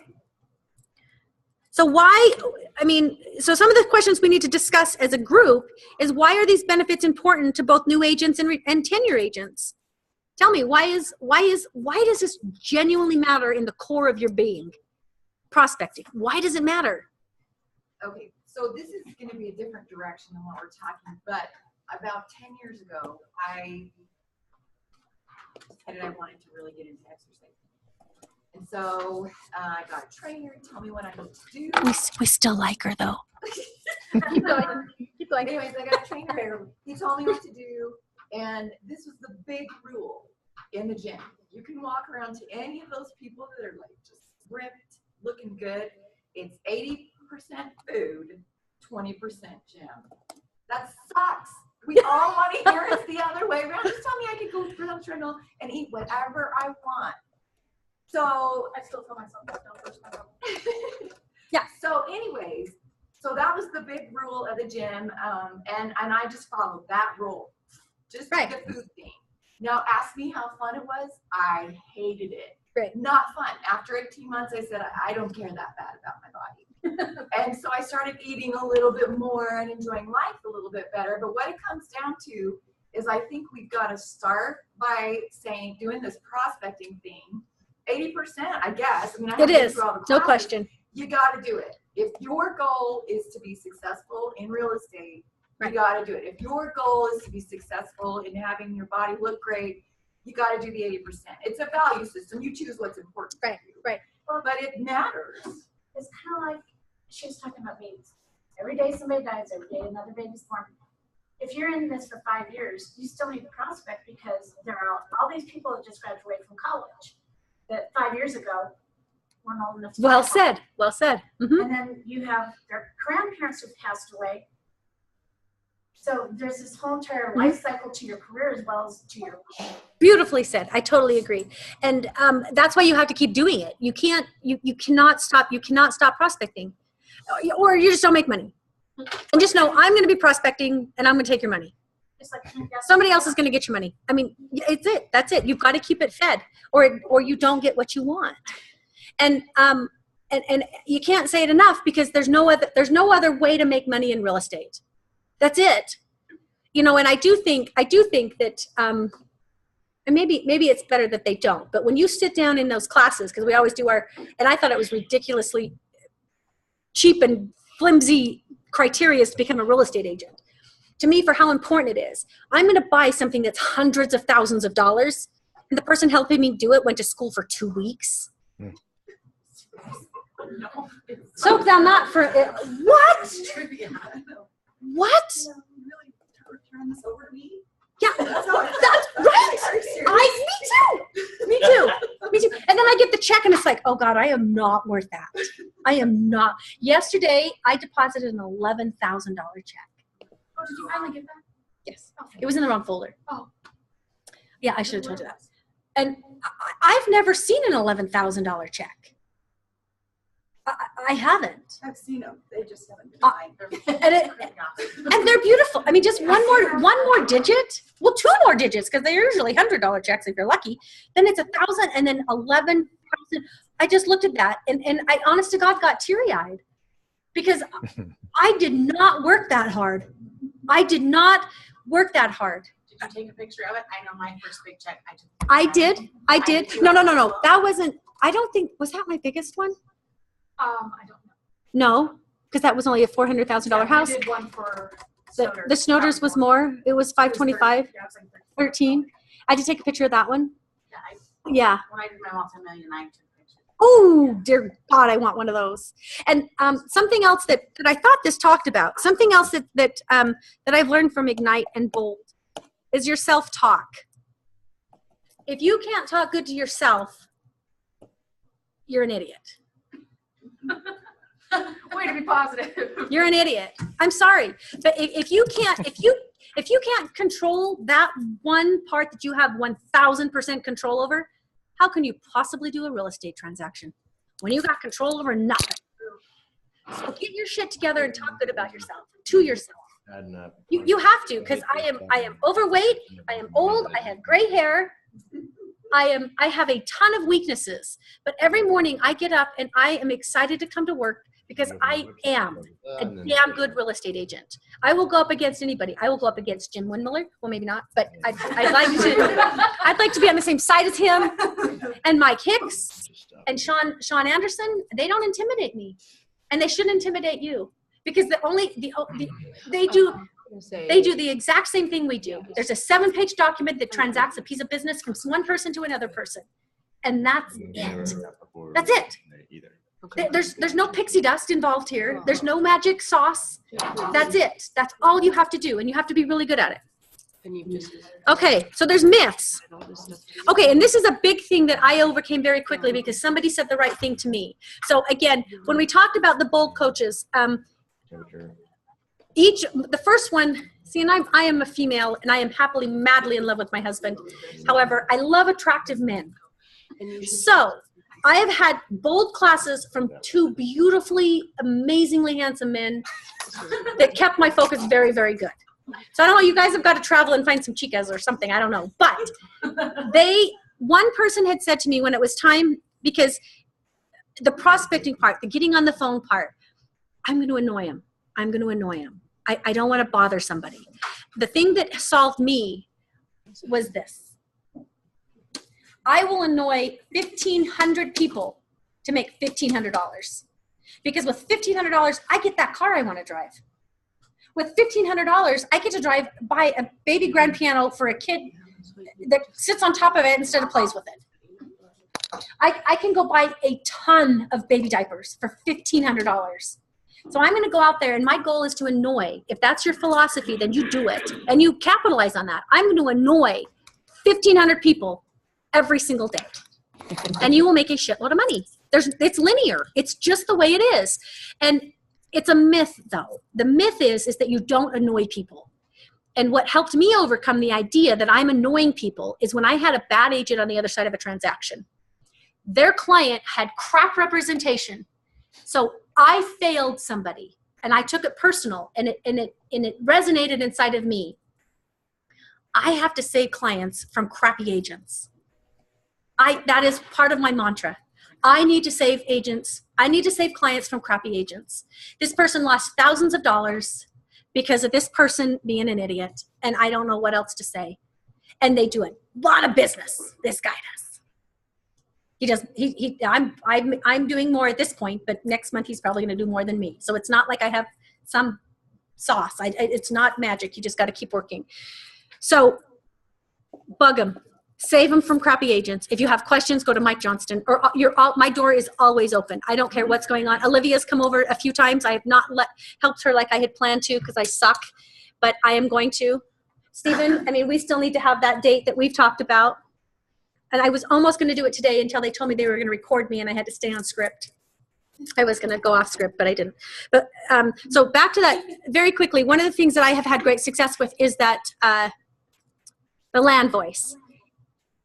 You can call hundreds of people in an hour.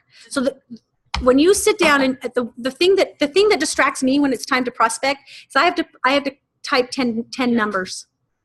And why is that? Because again, I can type 10 numbers and make $1,500. So how much does that cost on a number? Oh, $150 a button. $150 a button. If I dial a 10-digit number, I can make $1,500 or more. I mean, this could be easily $15,000, right? So you got to get over it. But land voice, the obstacle that I couldn't, because there are some obstacles that I think we can't overcome. That might be one of them. Figure out a solution. Come to me, I'll brainstorm with you, get over it. Does that land voice, does it automatically put in the numbers, or you have you choose which numbers you want. So I had a house out in, oh geez, subdivision names is my nemesis. Cortland Ridge. Oh, on Towser? Yeah. Where's Towser? It's in Cortland. Cor- Is that in Cortland Ridge? What's next to Cortland Ridge? What's Oh, Woodland Hills? Woodland Hills, the further one? Right. The further one. It's the closer one to town. Cortland Ridge is the further one. Cortland Ridge. Where I grew up. $199,000 house listed for 1 hour because I talked about it in the Hall and Keller Williams. The agent just had a client, left town, couldn't find a house, devastated. They lost out on the one they did offer on because it was multi-bid. He went over there. He literally, the agent that showed the house the first time took the lockbox, put it on for me because he wanted the showing and the lockbox wasn't on there. In 1 hour, they brought me an offer. So I marketed the hell out of that. Yeah. I mean, seriously. I sold a house in your neighborhood in 1 hour. So I got on my land voice and I put in all of the neighborhood numbers. And again, land voice scrubs them for you. So there's do not call list and they don't put them in there. I dialed the entire neighborhood in an hour. So what do you mean? I'll just talk to you about that later. It's easy. And well, I will tell you, the setup was not easy. The setup was not easy. I had to have the last bold coach help me figure it out because I couldn't. Land voice utilizes like a conference system. Like right now, somehow we're conferencing. You dial into a conference and then land voice from that conference dials the phone numbers for you. And then whoever picks up, you talk to. I have a 3 dialer because I'm not smart enough to do 5 yet. I mean, I can talk, obviously, but I don't know that I can do 5 yet. But I did 3 dials and then it redials those numbers that if I get 2 calls that answer at the same time, it just hangs up on one and I call them back. Okay. It's all about me making money. It's not about kisses and roses. It's about making money. I'll talk to you about that later. Yeah, it's amazing. It costs a little bit of money. And like I said, you're welcome. I will be glad to use, you can use mine until you figure it out and then you get your own. And one person can be on at a time so we can schedule. And Stephen is going to start doing that. Yes. Yes, he is. You do it from your cell phone, yeah? Yeah, that's how I do it. Yeah, it's amazing. So the truth is prospecting equals meeting people and building prosperous business relationships equals a strong real estate career. I mean, that's it. I didn't know I was doing that before I even was licensed. Yeah, just do it.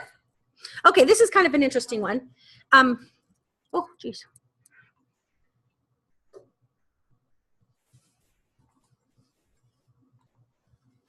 Okay. 4 C's. Oh, I think we're supposed to watch a movie here. Oh, dear God. Capture, connect, close, and cultivate. Don't make it more hard than that is. That's it. There's nothing less and nothing more. What do you do with once you get 100 or 200 or 300 or 6,000 prospects?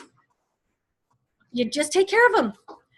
Capture, connect, they ignite our Edge program. You can set them up on those amazing campaigns. You don't have to do anything. Call them once in a while. Call them every 4 to 6 weeks. You can have 1,000 people in your E-Edge database, and they will send the emails that need to be sent. The program that I use is Top Producer. I use something different. I am not good at technology, and Top Producer is far more dummy-proof for me. But again, I spend money on it. Maybe that's the one that's $120 a That's month. what I was thinking. I think that one's, yeah, the base is like $60 or something, and then I think we're paying like $120. The thing that I like about Top Producer for me is that it does this. It helps me capture them, it helps me connect with them, and it helps me cultivate them, and then I move them into a close.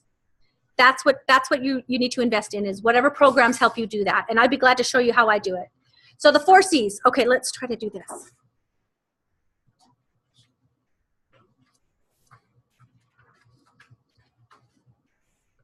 Jessica, are you on there?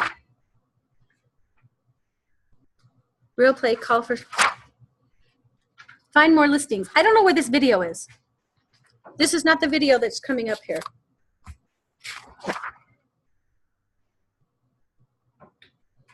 Call for seller listings.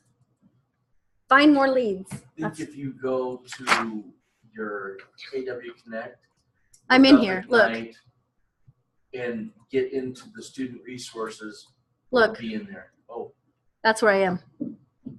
okay. So go to the. Oh my goodness. See that? This is the only video I know. Back. You're in the instructors. I go back one. Back step. Oh, well, lovely. Go forward. See, the videos I'm supposed to play are right here, and it's not letting me do that. So I am going to break the rules. I apologize. I don't know what to do here. So we're just going to talk about it. Again, the pipeline that they had over there, it's just a pipeline. I don't even know how else to make this more simple. The top are the ones with the least potential. You move it down a little bit, you're connecting with them more. You move it down a little bit more, then you've got contracts written. That's all this is. That's all these 4 C's means. Capture, connect, close, and cultivate. After the sale, have I had multiple deals with anybody? Multiple deals with anyone? Like, oh, the Hansons. That's 4 of them. I'm 18 months in this amazing career, so they put me in front of you. I think that's kind of funny. I really do. They said you had to have 22 closings, and I was super excited to do this, so they let me do it last time, and I sucked at it last time. It was really bad. So now they're recording me. But oh, it was really truth, but she loves me. Okay, so let's get this off. Stop sharing. I'm watching upstairs with you. I don't know which video. Look, videos aren't. well, I can do that. There's 2 videos I can do, but it says watch video, real play, call for sellers listings. I don't know. It's a 10-minute video, and I can't not talk for 10 minutes, so we're skipping it. Okay. Okay. Business building, conversations, aim to achieve goals, get appointments. So one of the things that has separated me from the 18-month-year-olds in this career is that I always ask for an appointment. I always want to know when. I'll get a lead, and they're not going to do anything for 6 years. I'm going to sell them a house in 6 years. This will probably be more than $1,500 in 6 years, right?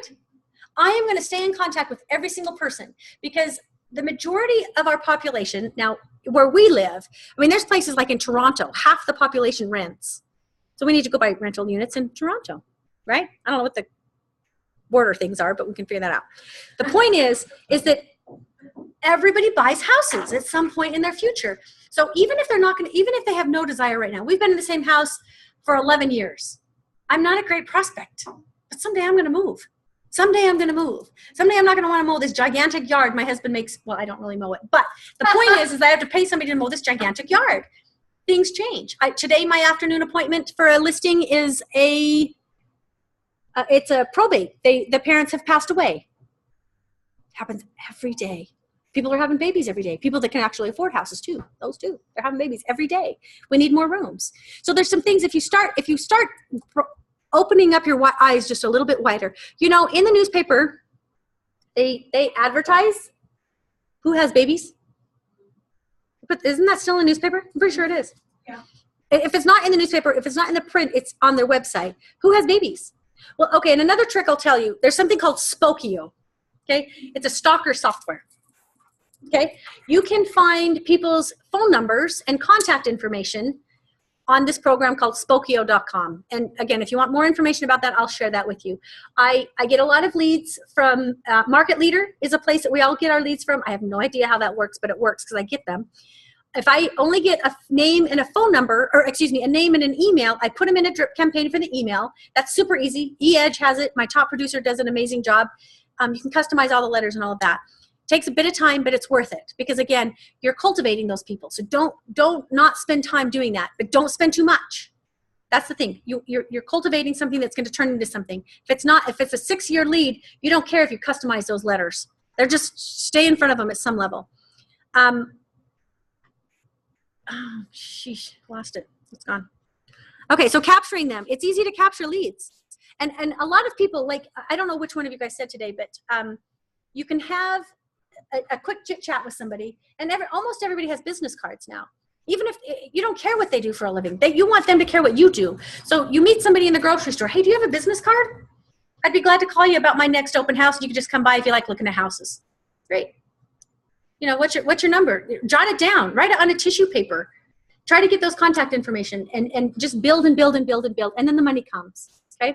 So that's a part of the capturing part, the connecting part. So let's brainstorm about some ways to contact and to connect with people. Some of you, let's see, it was one of you earlier said at an event, all of these events are great opportunities, like the home shows.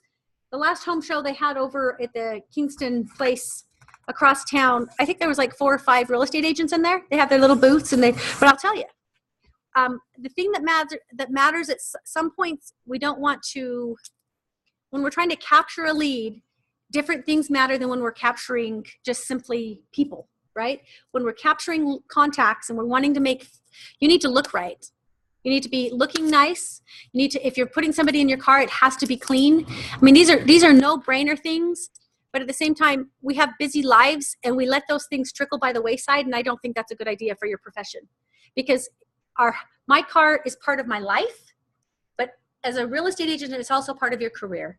My wardrobe is part of my life. It's part of my personality, but it's also part of my career. And so you kind of need to start absorbing the way you present yourself. And that goes for 2 things. If I dress in my sweats and casuals every day, I'm going to sell $100,000 houses. If I dress in a $1,000 suit every day, I'm going to sell $1 million houses. I don't know what this cost me, but it was neither of those. I don't know what it is, but the point is that how you present yourself is what you're drawing to yourself. If I don't put my lashes on and I don't put my makeup on, I'm going to draw a different clientele. Even if it's just my subconscious, even if it's just me, I don't feel great today. I've got sweats on. Well, I can't go talk to that person who has a $1,000 suit on, who I want to be my client, right? Does that make sense? Okay, so now I want you guys to tell me some things. Where are some places that you can get leads that are crazy off the handle places that we all do every day that should be easy and we're not doing it? Besides the grocery store. I gave you the grocery store. Restaurants, leave your business card with your tip. Leave a big tip, leave your business card. Those waitresses make money. Schools? Absolutely. PTA meetings? Absolutely. Your plug at the PTA? Absolutely. You're a volunteer. I make money in my volunteer positions. Now, I don't say that I connect my business card to the diapers I give away. It's a little different. It's meant to be a legitimate giveaway. I don't put it on the detergents that I send over to the Haven because that's not what it's meant for. But something like that, absolutely. I donate to my son's school for the fundraiser. I put my card in there. It's breadbasket from, I don't know, what's the place? Great Harvest. Okay, give me some more. What's another one? Harley, right? Yes. Tell me, what's one you can think of? Open houses. Open houses. They're fabulous. Have you done an open house yet? Not yet. If you want to, you call me because I'm really good at them. See how I'm talking? I am really good at open houses. I don't know why. Well, first of all, I can talk. I'm really good at them. One of my success stories with an open house, I did an open house. It wasn't even my listing. It was Sandra Ward's listing last summer, my first summer in the business. Again, April I went to school. May I got my license, and this was probably June, so probably within the first couple of months me having my license. I did an open house over there, and it was on the numbered streets. It was one of the roads that crossed the numbered streets on the far side of that park over there, whatever that is. Yeah, it's right by Kate Curley Park, the far one that runs north and south, north and east. Anyway, $140,000 house. I got 2 leads at that open house, and I had offers in on both of them by the next Saturday. So I will do open houses until I am purple. So I do think you have some special sauce because I'd really like to go lunch with you today. Still, let's go. I do have a 1:30 in Blackfoot. You just have what it takes. Yeah. I don't really, I mean, the thing that I've done is I am confident in what I can do because I'm not afraid of making a mistake. I'm not afraid of screwing it up. Honest to God, Mike Johnston and I had a lot of heart-to-hearts. Michele, you can't do that. Oh, I didn't know that. Michelle, you can't do that. Oh, I didn't know that. I mean, I don't know. I don't think I did anything severe enough to lose my license, but I did a lot of mistakes. I made a lot of mistakes. I mean, I know that you can't sign somebody's name, but other than that, I pretty much screwed everything up. Really. I mean, I pretty much did everything wrong. So you can't be afraid of doing things wrong. And again, it's about the money. It's about the money. And I don't want to make $40,000 a year. That's not enough. It's not. It's not enough for a big life. It's enough. Hey, $40,000 people in Eastern Idaho live great. You can't do that in Seattle. But the houses are more expensive. We probably make more money up there if we lived there. I don't know what that is, but I care enough to make a lot of money. So I do things that are uncomfortable. I don't like getting on the phone. I don't love it, but I became good at it because it's where it makes me money. Yeah. The other thing is I hate cleaning my car. Hate it. I just as soon, like my husband, I go in one side hungry and naked and come out the other side fed and clothed. That's how I roll. That's how I want to roll. That's how I like my life. But my car is clean. It's not spotless. The sprinklers got the one side months ago and it's still there. But inside, if somebody gets inside of there, they can see out the window and there's not crap everywhere. And I bought a car in order to look good. I don't even like the car, but I did it because it looks good. It looks like a real estate agent car. A lot of the times I buy clothes because I look like a real estate agent. You know, I do a lot of things for the money. It's about the money. It's not about me all the time. It's not. But when that check comes in, then it is about me. And again, 30% goes back in. I have been to, like I said, 18 months. I've been to Bold. How many weeks is Bold? 6? It's 8. 7 or 8 weeks? Yeah. So that's 2 months. I've done it twice. I did Ignite 1.5 times. So there's 2, 4, 6 months of education that I went to, and I've only been doing it for 18 months. I don't know how to do this. I didn't know, and now I do because I sat in this room and I listened to the people that have done it, and I learned how to talk like them. I mean, these people are, you know, and there's a lot of other attributes that you can make a lot of money in real estate in a lot of other ways. There was a couple of things that I should have bought. I should have bought some real estate. One of the things that you'll learn as you do start making money, if there's a screaming good deal on there and you market it, you're an idiot. You buy it. You buy it. Because then I can buy more diapers. Then I can go help more people. One of the philosophies in my group is we want to make bigger and bigger and bigger, better money, because part of what I want to do, and again, this is probably 2020, this is 2019, 2020 goal, but we're going to have part of Caliber Realty team invest in real estate investments that brings money back to our business partners. When I introduce my people in the company that I have, they're my partners. So you'll never hear outside the room, you know, she's my assistant. Sometimes I have to, because the title company needs to send her stuff. My business partner is Lynn Wilson. She's the buyer's agent. I'm the listing agent. That's all there is to it. But the goal is that we're going to have this massive machine that we spend some of the money that Caliber Realty makes, because whatever cut Caliber Realty gets to keep, we're saving some of that. 30% goes back to make us more money. We want more money in our pockets. Part of that 30% is going to start going to buy real estate that brings us revenue. And then that's going to be our retirement, because there's no 401k. There's no benefits. There's no health insurance. There's none of those things here. So you have got to make enough money. So $40,000 without benefits is not enough, not even in Eastern Idaho. It's not. You know, I mean, $40,000, what is that a month? I don't know. Taxes always screw me. $3,500 a month. See, and a $3,500 paycheck every month, that's great. There's nothing wrong with that.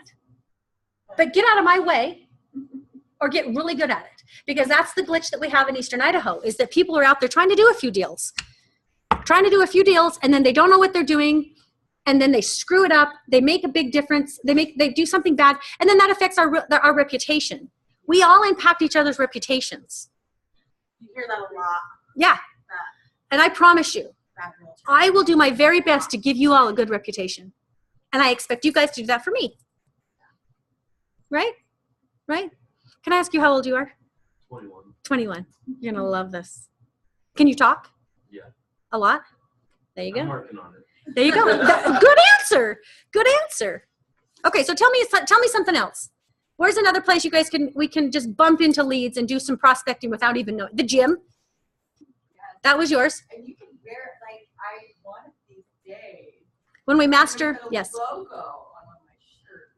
Yeah. See, Lynn is a good one to wear a logo. Maybe not this, But yeah, you just. but you can wear a logo. Or whatever. And Yeah. you're advertising the whole gym. Yeah. And there are, like, this is what the guy that signed me up for the gym told me, and maybe he was just trying to get me to sign up. But he said, we have some of the biggest construction people working out here. I mean, these are people that you want to market yourself to. Absolutely. Where else? Talk about Your just talk. kids' You don't sporting have to events. exercise. Yep. Kids sporting events. High school rodeo, football, Mhm. basketball, like farmers market, Mm-hmm. craft fairs, state fairs, bridal The fairs. fair. The fair. Absolutely. Oh my gosh. How much money would you make if you had a booth at the Eastern Idaho State Fair? Holy cow. Better get on their waiting list now. I think it's. I know. waiting list. My husband tried to get in last year and he couldn't. One year I worked for Sprint years ago and got in because I flirted with the right person. But now I think it's a female. Right there. Phil, you know what shirt to wear. But you're right. I mean, and if you're, and how easy is that? I mean, how easy is it to get flyers out? You just have to be, it has to be in your front of your mind awareness, right? Just put it in your front of mind awareness. Why? Money. For the money. That's what motivates me. Now I have a partner, a business partner that works with us, and money doesn't motivate her. So she doesn't make a lot of money. But what does motivate her is the camaraderie. So I make darn sure, can I see how I twisted that? Darn sure that we go to lunch. We go to lunch. So when you're working with your prospects and you see that they are motivated by something, what motivates your prospects? What interests them? If you've got somebody crafty, and this is one of the places that I've recently marketed was, of course, the Parade of Homes. Called everybody I knew. Do you want Parade of Home tickets? And I bought them all. Spent probably $200. I'll spend $200 on face-to-face contact with all of my clients, again, every single day. Every single day. One of them, of course, was a very lucrative doctor who I just sold his rental property that was a $300,000 house. His $1 million house will be mine to list when he's ready to move. Slightly motivated. I wanted him to find one of those cool Parade of Home houses and buy it, but that didn't happen. But I'm cultivating. That's cultivating, right? Tell me, what do you have an idea? Tell me your name. I'm Matt. Matt, tell me, give me an idea. Church activity. Oh, absolutely. Church peeps are the most loyal. Yeah, I'm on the back of my bulletin. Haven't made any money out of it yet, but I'm gonna. And if not, I'm still sponsoring something that's important to me, right? Okay, another one. Can you think of something else? Let's get really creative. Something that's just off the wall. Try to think of something. Car shows, book shows. Doctor's appointments. Absolutely. So I host a book club. If one of your book club members buys another house from somebody else, you get to look in the mirror and say, I failed. Right? I mean, seriously, you do. So you need to accidentally, every single time at book club, wear your name tag. Hey, you guys, I had a great day today. I got a new listing. I just need to cheer. I just want you to know I'm really enjoying my career. Just these little blurbs. Like today, one of the voicemails I left, I made 2 calls. Both went to voicemail. You just tell him. It's my electrician. I haven't talked to him in months. In fact, he screwed me the last time we had a deal together. He forgot to come. It was at my house. Thank goodness not a client. But I just said, hey, we haven't talked. What was his name? Anyway, we haven't talked in a while. I just want to let you know there's such a shortage in the market right now. I'm looking for anybody that wants to sell. I've got some buyers. I've got a few houses that are available. I'd love to talk to them too. Please give me a call. Well, he's going to listen to that 10-second message and remember me.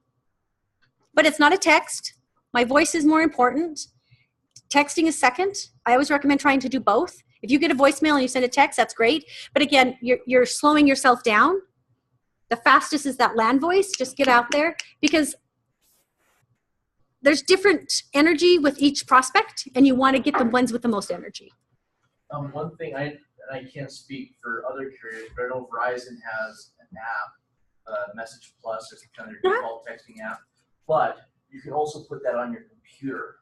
So when you're on your phone and it is linked to your contacts, if you get a voicemail, Yes. leave them a voicemail, and as you're doing that, send a text. Genius. What's that called? Message Plus, it's a Verizon app. And I imagine other carriers have similar apps that you can put on your computer or your tablet or other. Thank you. Because I have my app, my Apple computer thing will do it, but it hates me, so we don't have a very good relationship. But my laptop or my PC could do that. Thank you. And that's see, who would have known that? I mean, I heard the word land voice a couple of times, and I never did it. I couldn't figure it out, and then I had the right person come and put it together for me. You just keep asking questions. Does it give you the person's name or no? Yeah. Oh, it does. Their name, their address, and their phone number. There you go. Yeah. Yeah, you don't get emails, so you've got to contact them by person from Land Voice. Yeah. Mm-hmm. Okay. Yeah. Okay, something else obscure. That's not the word. Obscure. Thank you. Something obscure. The thing is that I don't think we're not quite hitting this on the head like I was hoping to, as far as how many people, even if you don't know what you know. Does that make sense? You don't know who you know. You don't. And you're missing it. If we all don't have 10 deals on the table, we're missing stuff, in my opinion. If each of us don't have our own 10 deals on the table, pending, moving towards closing, to checks in our pockets, we're missing something. We are not doing something right. While at the same time, I still can say, I'm good at being a real estate agent. So we have to be careful that you don't ever want to convert the pressure you want to put on yourself into being, I suck at this, but I can do better because I am good at this, right? I love lead generating. Let's hear it. I love lead generating. I love lead generating. I love cold calling. I love cold calling. Feels good, right? Would it feel good if every call you made was worth $1,500? Well, yeah. So how many are worth $1,500? That's what Jessica said earlier. Some of them are. Will you call 1,500 people for $1,500? Yes. I will. I will. And I might not know what to say every single time, but as soon as I get one to work, it gets easier. Can we agree on that? Yeah. It gets easier. So don't stop. You have to just keep doing it. Okay, so what am I doing? Okay. Okay, so some of the things that we're talking about in here about the close. Closing the process is asking for the business. Don't start prospecting with the idea of checking a box to get 20 contacts. You're going to fail. You're going to fail. You're checking box for appointments. We don't want to talk to people. We want to sell real estate. And there's a dynamic paradigm shift in your brain when you say, I got 20 contacts. Woo! How much money did you make? None. How many appointments do you have? You might have one a week, 2 a week. How much money are you making? You're a gigantic step closer. 4 weeks. If you get 5 appointments in a week, something's going to happen, even if you suck at this. Clearly, because there's people upstairs that suck at this and they've got 5 listings. I mean, right?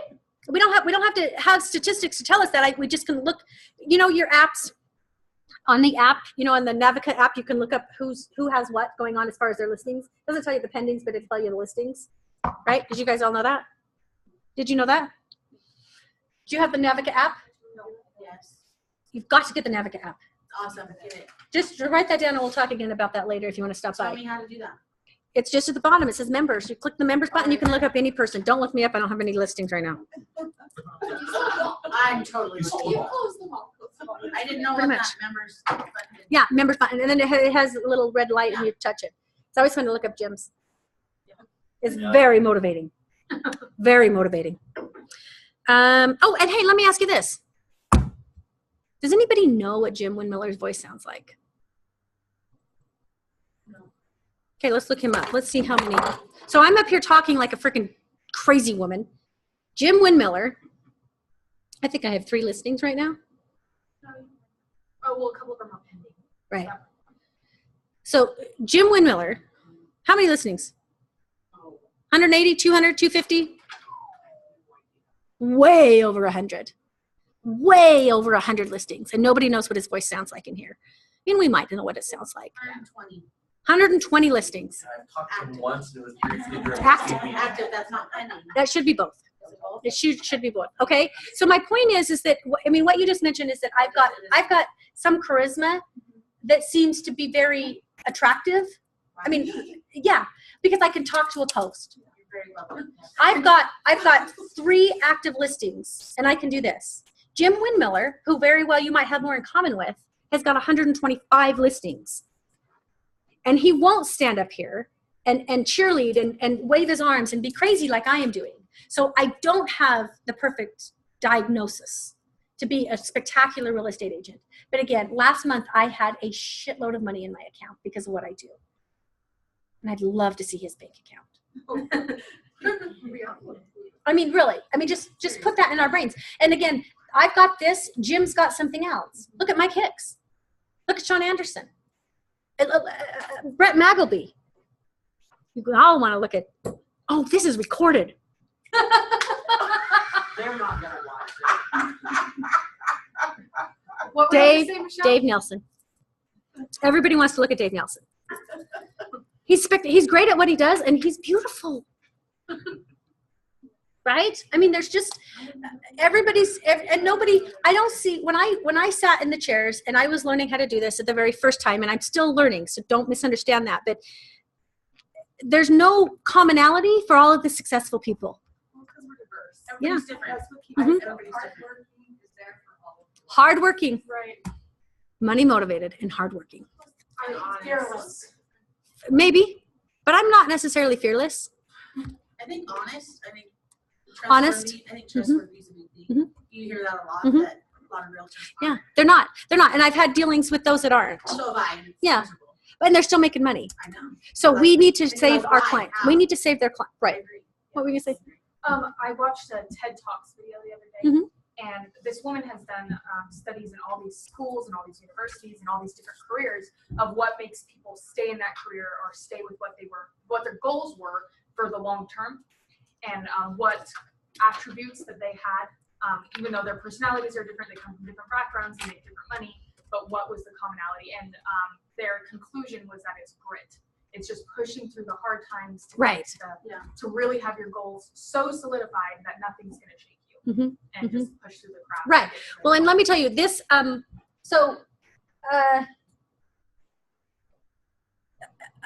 I toot my own horn a lot for my own need, because I am good at this, and it's easy to forget that. It's really easy because I don't remember the last time I did my prospecting like I should have. Like this program tells us to do it. I don't remember the last time I did it perfect. I don't do it perfect. I don't think anybody, well, there's a few of the big boys that might do it perfect because clearly the results are there for them. But I had 11 closings in August and 2 in September, and I'll have 12 in October. So 11 to 12. Clearly, I'm missing something. That's ridiculous. That's ridiculous. That's not failing. It's not, clearly. I mean, I would take 11 That's called closings. success. that's called success. I wouldn't. But you see what I'm saying? So again, 11 somethings, and 2. I did 4 in a month. See, and at 4, I had to get an assistant. I could not do it. It's hard. It's stressful. So with my assistant, I can do 12. With Lynn, I can do 20. We'll probably have to get another Sasha. I was like, oh. Yeah. Sasha will have to have a Say, I Sasha. need a- Yes. I need a Sasha. Yeah. So we need another Sasha, but we've got an Andrew. So we've got a deep bench. But each time you do that, your 30% that goes to marketing is decreased, but you're making more money, right? That's too much more information. Okay. So the point is that everything you do every day, all day long, is an opportunity to make more business. So just remember that. If you don't have, I don't know, what do you guys have your goals set? What's your goal? Phil, what's your goal? How many do you want pending? I need 2 appointments a week, 2 appointments a week. How many do you want to close in a month? 4 a month. 4 a month? And how long is that last goal going to last? How long is it gonna last? When are you going to double it? Oh, never thought of that. 4 a month, But and then that's my goal. 4 a month, So and then you'll I- get an at least 4 a assistant. month. for a month. That's awesome. 4 months is a lot of money. That's a lot of money. But you can't buy diapers for poor people, right? Do you want to buy diapers for poor people? I mean, of course, that's not the exact analogy, but it's, right? We're all buying diapers. Everybody's buying diapers. That hospital's going to have a lot of, you what? Yeah. Right? So how many, so if you, how many homes do you have to, if the average commission is $3,000, let's just put that out there. So if one what I say, Habitat for Humanity home is $50,000 divided by $3,000, you only need to sell 16 homes. So let's divide that by 12. So if you're willing to sponsor a HUD home, you need to sell 1.3 homes a month besides your own income to build somebody else a house. 1.3 a month. It's definitely doable. Right? When you start looking at it so clearly, it's so doable. And the part that I am very, very clear on is that when somebody from the front desk or the neighbor or my granddaughter, that's the hardest one to say no to. But when they're talking to me and they want to BS and I'm supposed to be prospecting, I literally feel like I am taking away a Habitat for Humanity home from somebody. It needs to be that part of the core of the being you are in order to have the ability to make the choices to do what you should be doing. Right? You know what else I want? What's that car called? I want a Tesla. Tesla. Oh, don't we all? I'm never probably going to get one because I can't imagine doing that. That's probably like 2 HUD homes or 2 Habitat homes just in the car. But I want one. So if I can get my income up to where I want to go and do it for 5 years, I'll probably get a Tesla. They're $85,000 today. They're $100,000. I'd probably wreck it. I'd be driving so slow somebody would rear end me. On Friday and crashing on Saturday and total it out on your insurance agent on Monday. Yes, that'd be great. That'd be really good for my future. That would be my luck. So the point is that nothing's impossible. You know, one of the things that I will encourage all of you to do, because when you're starting something new, you don't know where you can go, but you need to know what is possible. And in my opinion, real estate can take you anywhere. One of the, I don't know, one of the books I read, one of the somethings, one of the classes, it says, what's your someday goal? Because we do this. You know, my comment to you was, 4. We're going to get to 4. You're going to get to 4. How soon? Right now. Let's get to 4. When are you going to double it? It's just something to think about. And I love that stuff because it's very motivating to me. My number is I want to have 12 closings a month. And now that I've got Lynn, I want 25. I want a little bit more than double it. But I've got 3 listings. So I am failing. That's not okay. I'll meet my goal this month. I've never had 12. I think the most we had was 11. I think I had 10 one other month. The point is, what is your forever goal? My forever goal. Okay, so one time, my husband, we got to go to this really luxurious resort in Hawaii, and it was probably $400 or $500 a night. It was one of the conventions my husband's company, the company he did business with, took us. It was something glamorous, and God knows what it cost him to have us there. But next to it was a 4 Seasons in Hawaii and Maui, and they had these gates up. We were in a floor that you could see over the gate, and it was like the people of the people, right? They had everyone got in their cars in the back seat, that kind of thing. Like every car was a limo, but it wasn't a limo. It was just a driver car, right? Well, they had this 4 Seasons had residents, and you get on the website and you pick what you want your place to look like, and you rent it for 3, maybe 6 months. So you choose your furniture, so you can Pinterest the heck out of that. You Pinterest a place you get to live in for 3 to 6 months. They decorate it. You click the buttons and your shopping list is in your fridge. You go and you live there for 3 to 6 months. I have no idea what that would cost, but that's my someday goal. I mean, I don't know how many homes you'll have to sell to get there, but that's a someday goal. I'm starting a little late, so I got to get going quick. But there needs to be a someday goal that's out there for you. What's it going to take? And over the course of the next 18 months, I'll know what that is, and I'll start setting that as a solid goal. But that's a someday goal. So think of a someday goal. My someday goal includes all of my nieces and nephews and my children's college is paid for. And I'd like to buy both of my sisters a house. And I can do that. You can do that. I mean, really, you can do it. And so I couldn't do that as a health physicist working at the site. I couldn't have, but I can now. And I only had to go to school for 2 weeks. That's crazy. 2 weeks. Well, that's Okay. your loan debt. My parents paid for mine because it was only $500 a semester back in the day. Look at you. Old people All had my a deal. student loan debt for nothing. Old people had a really good $500 a semester. I think my kids' books are more than that. They are. Yeah. And I've been out of college for 2 years. Yeah, it's preposterous. And then I had one that went out of state. Don't do that. Oh God. Oh. Again, that's one of those things that has more digits in it that you don't want to talk about. Okay, so let me do a little bit of this. The close, the hard close. So when you're approaching people, there's different ways to try to connect with them. The best way, in my opinion, is always to try to make it a little bit personal. Now, the other day, there was an opportunity for me to connect with a quilter. I don't know a thing about quilting, so I did not connect with that person. I don't feel bad about not being able to connect with everybody. I don't. The grandchildren thing has been a really lucrative opportunity for me because I love to talk about the grandchild. And so you just talk about that stuff. You find a connection. If you don't find a connection with somebody, it might just be real estate. It might just be real estate. That's all there is to it. There's the soft way of closing. I've really enjoyed visiting with you. I mean, think about these things. You don't have to be a master quilter to connect with a quilter. You can just enjoy visiting with them. And the other point is, now this is one of the biggest tidbits that I can give you as far as Michele helping you succeed. It doesn't always have to be exact. Okay? It doesn't have to be exact. I've enjoyed visiting with you. I've said that many times, and that was not true.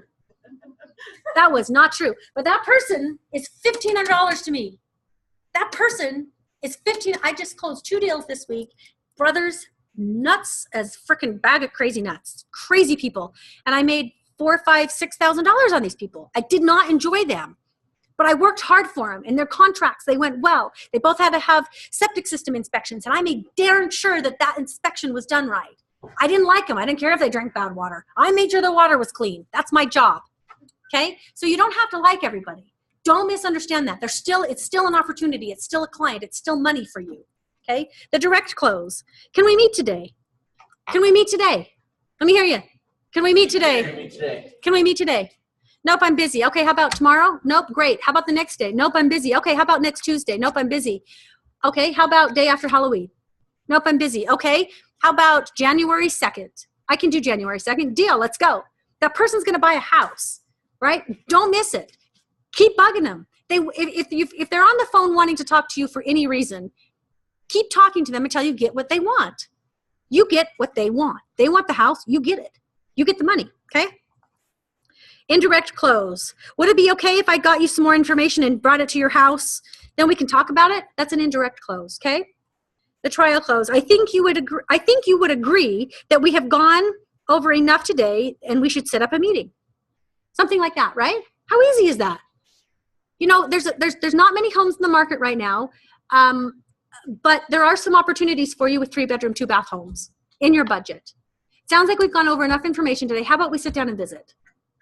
Would you like to come to my place, or do you want me to come to yours? If they own their house, my hope is to get into their house to help them buy something, because I want to see their house because I want to sell it, right? The assumption controls. It sounds like we should meet. How easy is that to say? I mean, it sounds like we should meet. I'm available most times this week. What works best for you? Put it back in their lap.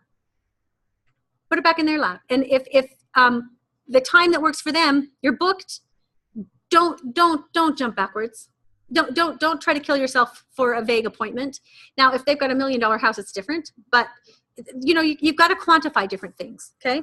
The negative question. Would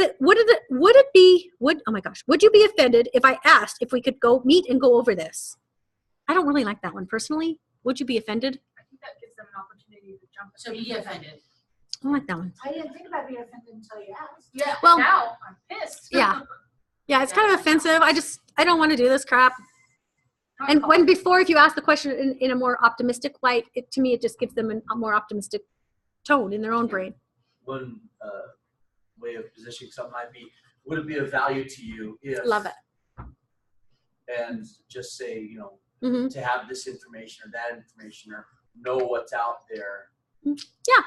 Yeah, because you know it would be of value. At some point in the conversation, you know it would be of value. It still does give them a bit of a say, like, no, I don't need that. Because one of the things Jessica said at the beginning that is something that we need to be aware of is that it is very, very possible that it's someday in our children's futures, and certainly in my granddaughter's futures, there might not be real estate agents.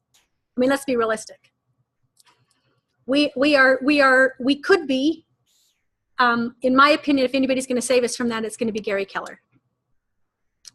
Okay, so that's another thing that I appreciate working for Keller Williams, is that Gary Keller is at the forefront of our industry, and he is who we work with. We don't work for him, we work with him. And he makes a big difference in the entire industry nationwide. Okay, probably worldwide. Okay, the tie-down clothes. Would it make sense for us to meet in the next day or so?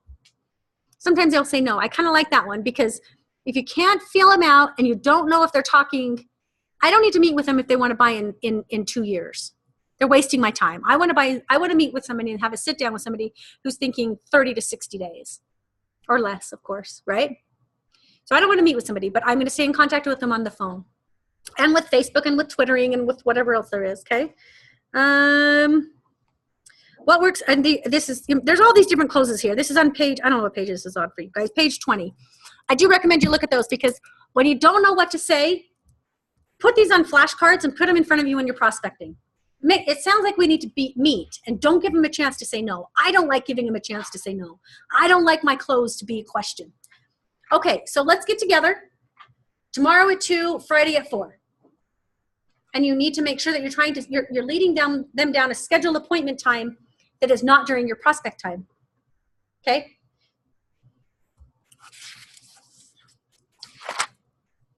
We're supposed to talk about all of our, oh, here we go. Okay, I can do this one. Okay, ready? We're gonna do a video, and I like this one, so we're actually gonna do it.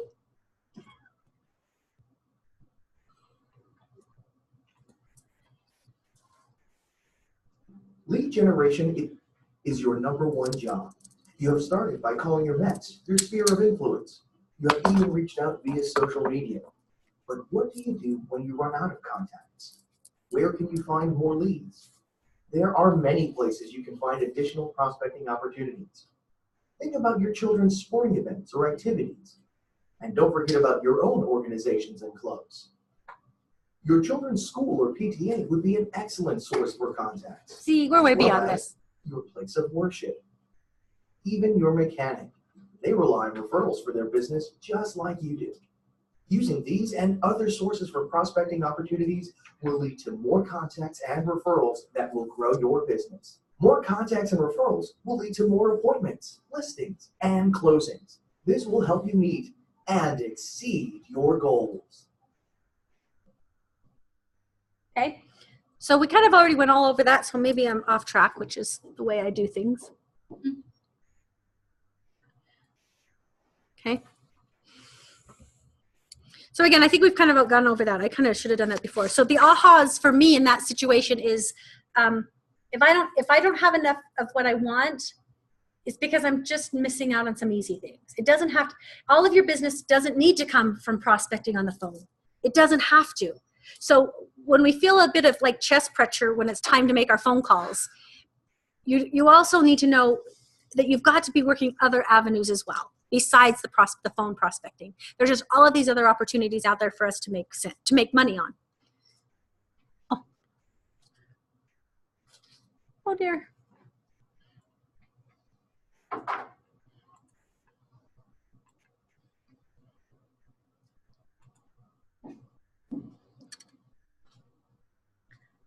Justin, oh, he's gone. Good, because I lost the majiggy. I lost the thingy. I closed something I wasn't supposed to close. Oh, there it is. Never mind. Okay, all the people who know you, trust you, and may do business with you. That's your sphere. I told you how much money I made on my sphere in 18 months. Have you guys all contacted your sphere? No? Okay, I'm going to call you absolute frickin' idiots. Right here and now. You are a fool, and if you can't contact your sphere, then you're not going to make it in real estate. That's a loving jolt. You have to contact your sphere. You have to contact your sphere.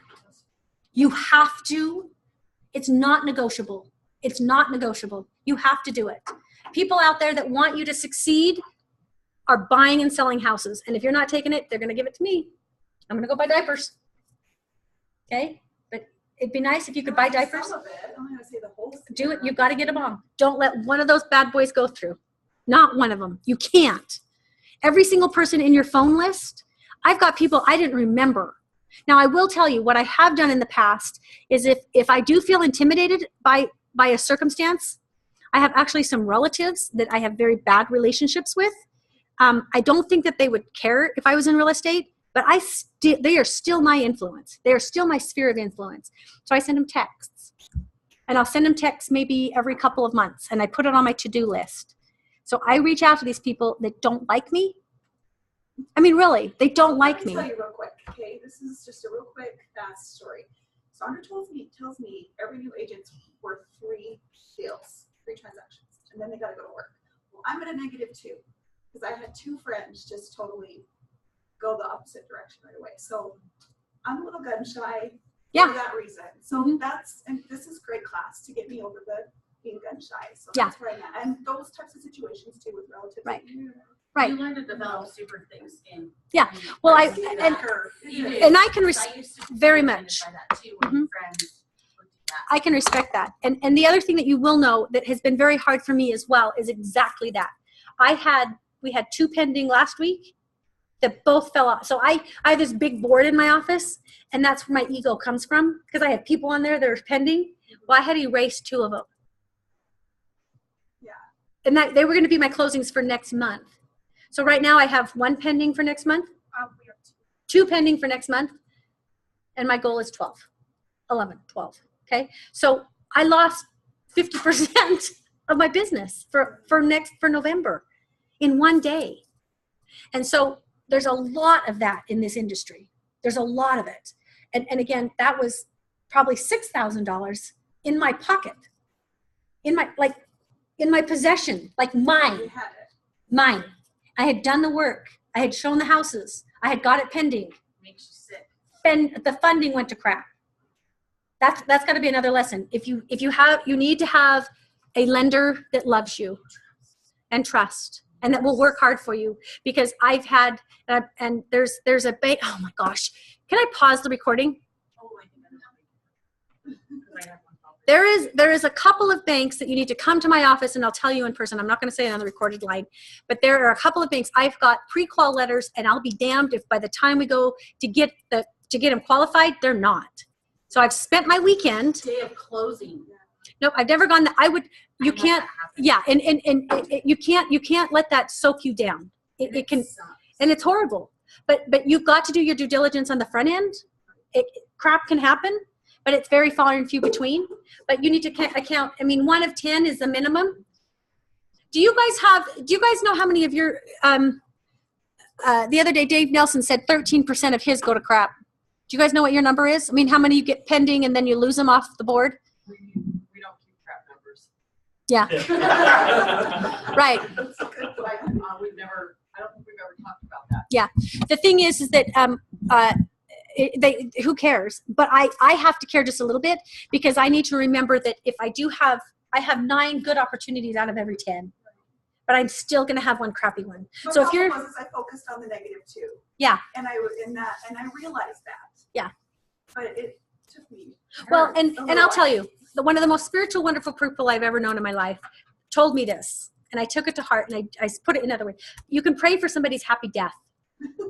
So if there's somebody mean and awful out there, you can pray for a happy death for them. So I do that once in a while for specific in-laws. However, the other part of that is that you can pray, say a little, I hope that transaction goes like crap. And then move on. It feels good. I mean, I don't know what else to tell you, but it will happen, and it happens a lot. And I remember we had a listing appointment.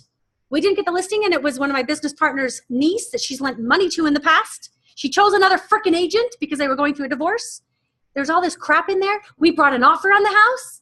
There was another offer. My clients didn't know there was an offer on the house. The other one knew there was an offer. We didn't know we were competing. They didn't even tell us. They took the other offer. So that house, I don't even want to drive past that one. That one hurt. Yeah. Hurt. It was 225. No, 208. We wanted to list for 214. I think that's actually what the offer was. Just run circles around my brain, right? I mean, you're just mad, but then you just brush it off, because the point of it is that I'm good at this, and if they don't want to work with me, I don't want to work with them.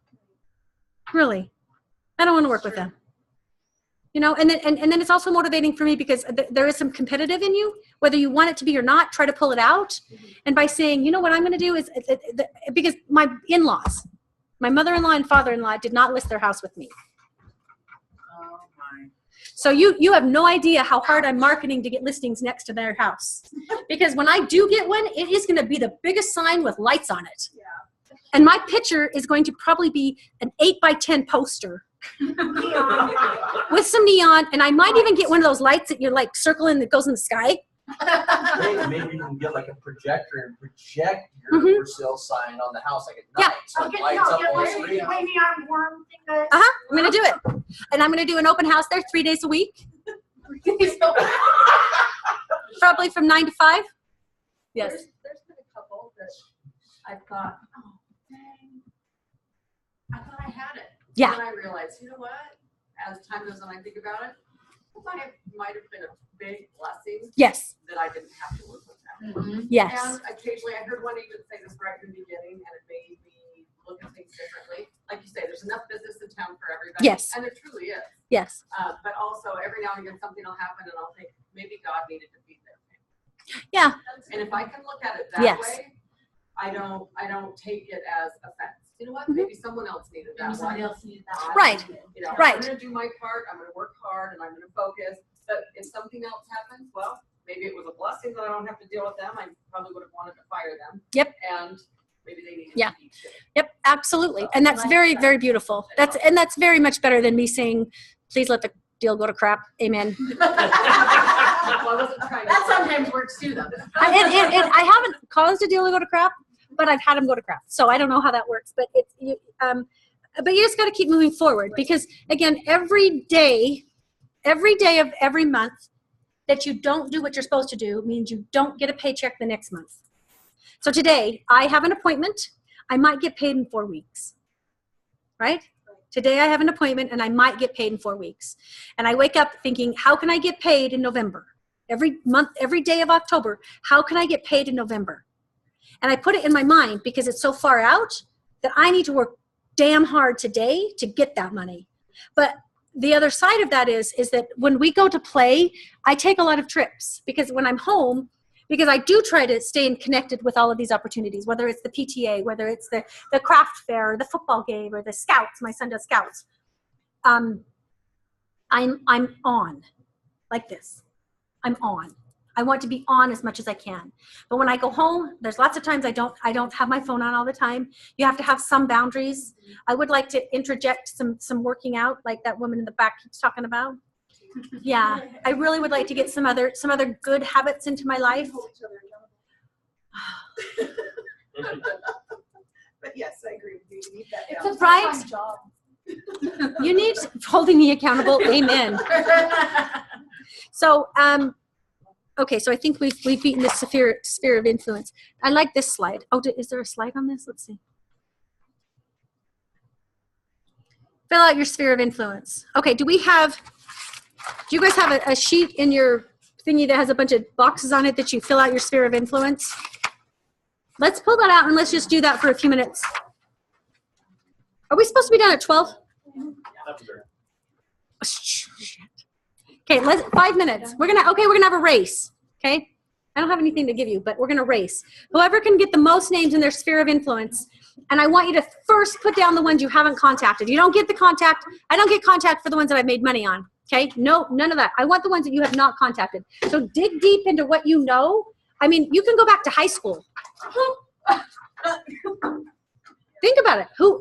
Okay, ready, go. We're gonna do it for 5 minutes. What page is it on? I have no idea. Find a piece of paper. There. What page? Page 22. People we know you have not yet contacted from these different categories. No, go to page 22 in section 2. Oh. No, I think you're there. No, don't go to church.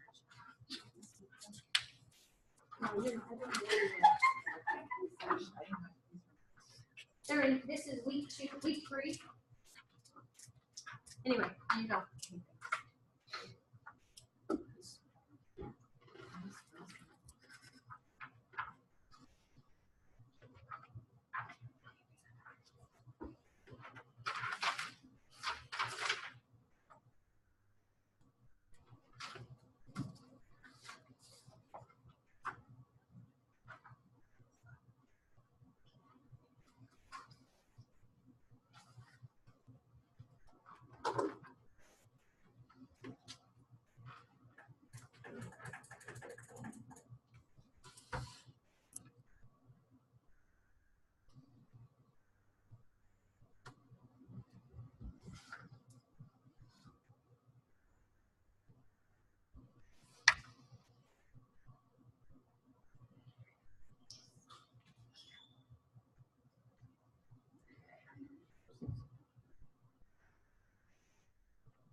If your brain starts slowing down, pull out your phone and go through your contacts.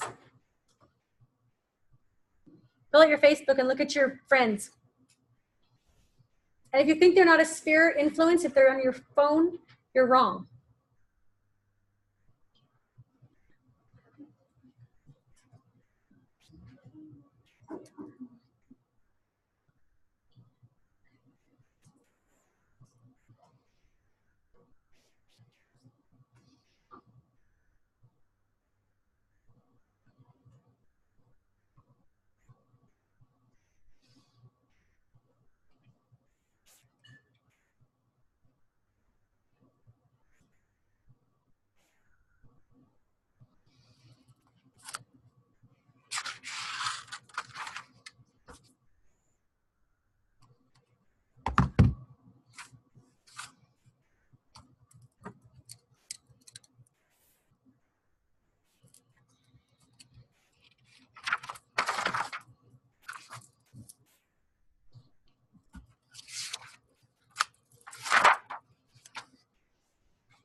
One minute left.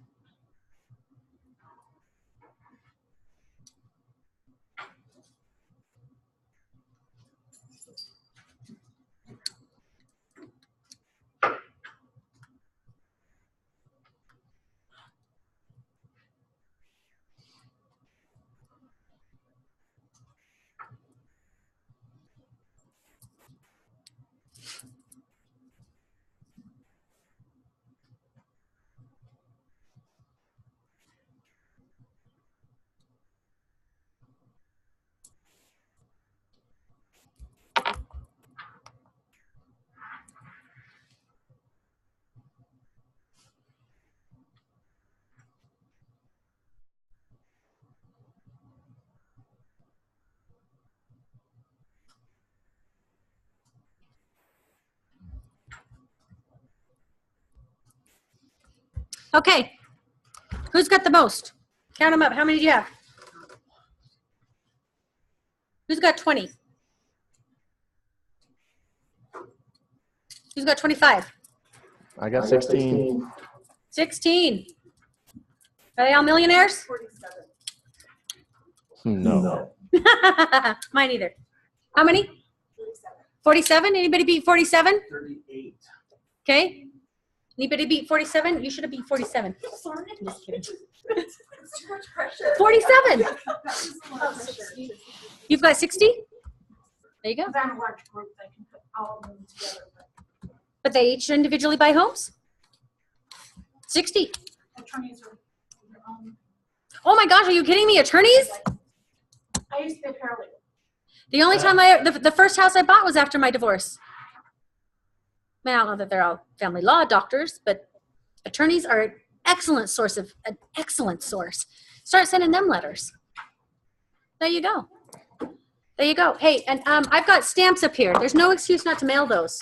I've got 100 stamps. If you've got your thank you letters or notes, come get stamps for me. Put them on in it before I leave. I've got note cards here. They're kind of girly. All right.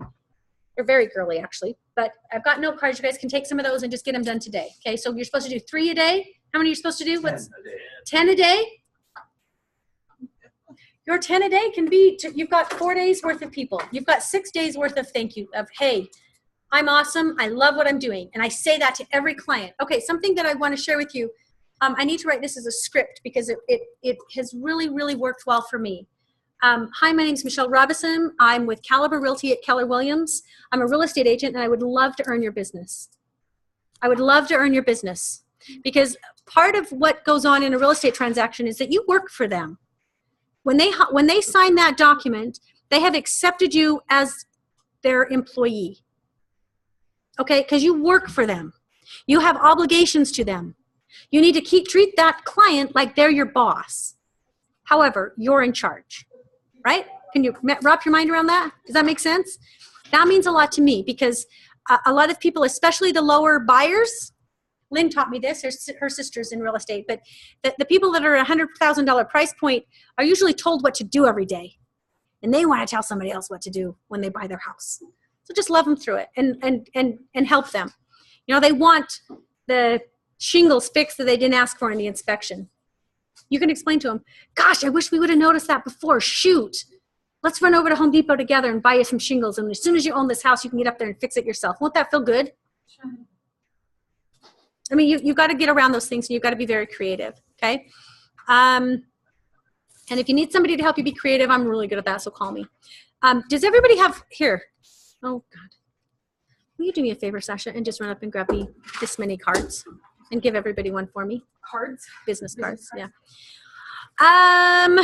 Okay, so what that means to you, what you just did is if you don't make $100,000 off those contacts, I'll give the rest to you. Whatever the difference is, if you stay in contact with those people for the next 3 years and you don't make $100,000 off the contacts, if you can get to 60, you keep track and I'll give you the difference.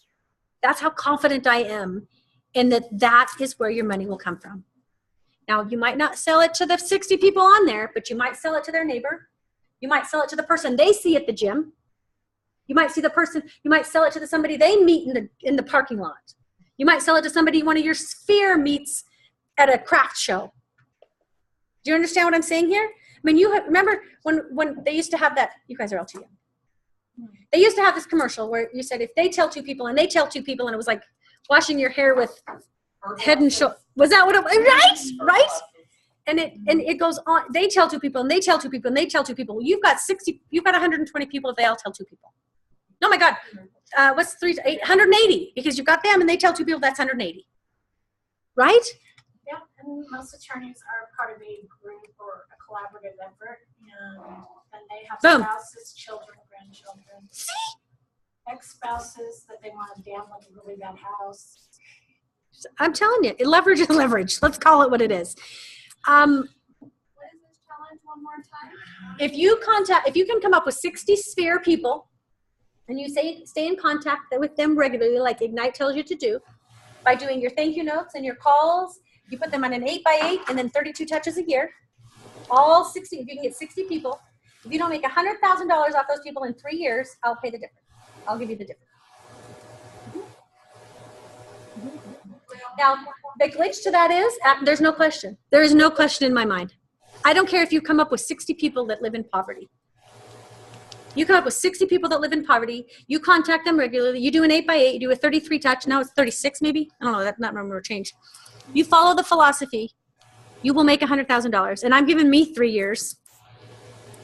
You don't need. Oh my God! I made how much? I did it in 3 months. I mean, I sold $1 million of life insurance to one sphere that probably took me 9 months. 9 months. It took me 9 months. Okay. So, and that was off one person. That was off one sphere person. I'm not even counting the other sphere people that I've made money off of that are not coming to top of mind right now. The point is that you have exponential efforts with your sphere. And again, some of my sphere are not going to be allies. They're not. And I wish they were, and I'm very sad about that. But most of them are. And not only are they allies, but they're my cheerleaders. I mean, my mother loves me. She's going to tell everybody about me. She lives in Boise, so I'll be damned if I'm not writing business in Boise. And you've got to remember the other place of leverage is, I had one lady that came to work with me and I had to let her go because I was going to kill her or we were going to part ways professionally, one or the other. She was from someplace else and she was absolutely adamant she didn't know anybody here. She didn't give herself credit for her PTA time. She didn't give herself credit for her husband being a pilot that flies rich people. Are you kidding me? Oh. Yeah. I was going on those trips with coffee and talking to everybody while they're I'd put on a little short skirt and go do what's got to get done. Do what you need. It's right there in front of us. So she didn't make a damn penny. Handed her one deal and she quit. I said, good riddance. Good riddance, right? If that's where you're at, find a different position in real estate and make money doing something else and have a secured paycheck. I'm sorry? Boo at the zoo. Absolutely. Dress up as a real estate agent. Okay. Let's do another video. You have a magical stack of cards somewhere. They're in the second drawer on the left underneath all the other crap. Have you seen my office? It's embarrassing. It's bad. This one I like too. This one's another one. So let's watch this. Oh, this is cool. So I'll say where we're from and then you get corrections. Brothers. These two are brothers. Hi, my name is Dylan Gravache. I'm Sean Gravache. Can you share that video? Ontario, Canada. We're the real estate guys. Oh shit, I've got a lot to do. 2014, we wrote 72 transactions for $47 million. Sean and I are very lucky because we're actually fairly entrepreneurial in sales. So we were able to just sort of survive by luck and by just sort of being likable and nice. Hold on. Please forgive me.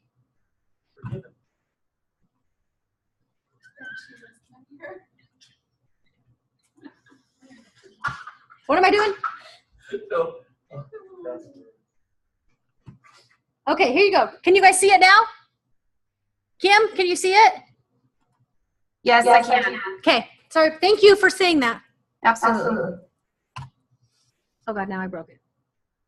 Decent Okay. business that wasn't growing. We did a lot of door knocking originally, but what we found was with bad weather, plus you have to drive the door knock, it was just too much of a wild card. If we were to grow the business, we needed to add people to our database, and if we were going to do that, we needed a systematic way that we knew we could achieve results that were predictable. So we just kind of started cold calling about 3 hours a day, and we found that the results were phenomenal. So take a look where we've been this whole time. Michelle, that is the wrong. This is more time effective. Pocatello. If you're cheap like we are, you don't want to spend a ton of money on the web. We don't or see print. it. So a lot of Pocatello. times you pay a monthly bill and you can call all you want. Pocatello's not seeing it? No, we've got the KW Connect thing on here.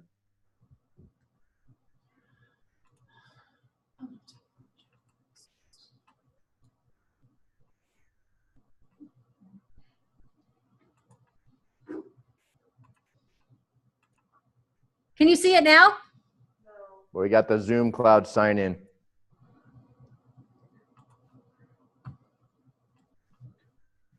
Michelle, can you see on the screen when you hit share screen? You should see the same thing, and then you can click that and hit share. Jessica, come on down. All right, I'm coming down. It says stop sharing. That means I'm not sharing. Share screen. Oh, I figured it out. There, can you see it now? Yep. Please forgive me. I missed one freaking button. It's okay. You're good. Okay, I'm just going to back this up just for a second. So these two are, I got it, Jessica. I'm so sorry. There was thingy. These two people, these are two brothers that just did what they're supposed to do, and now they're worth millions of dollars. You know, and let me say this before we go. One of the things that that got in my way in the very beginning was our price points.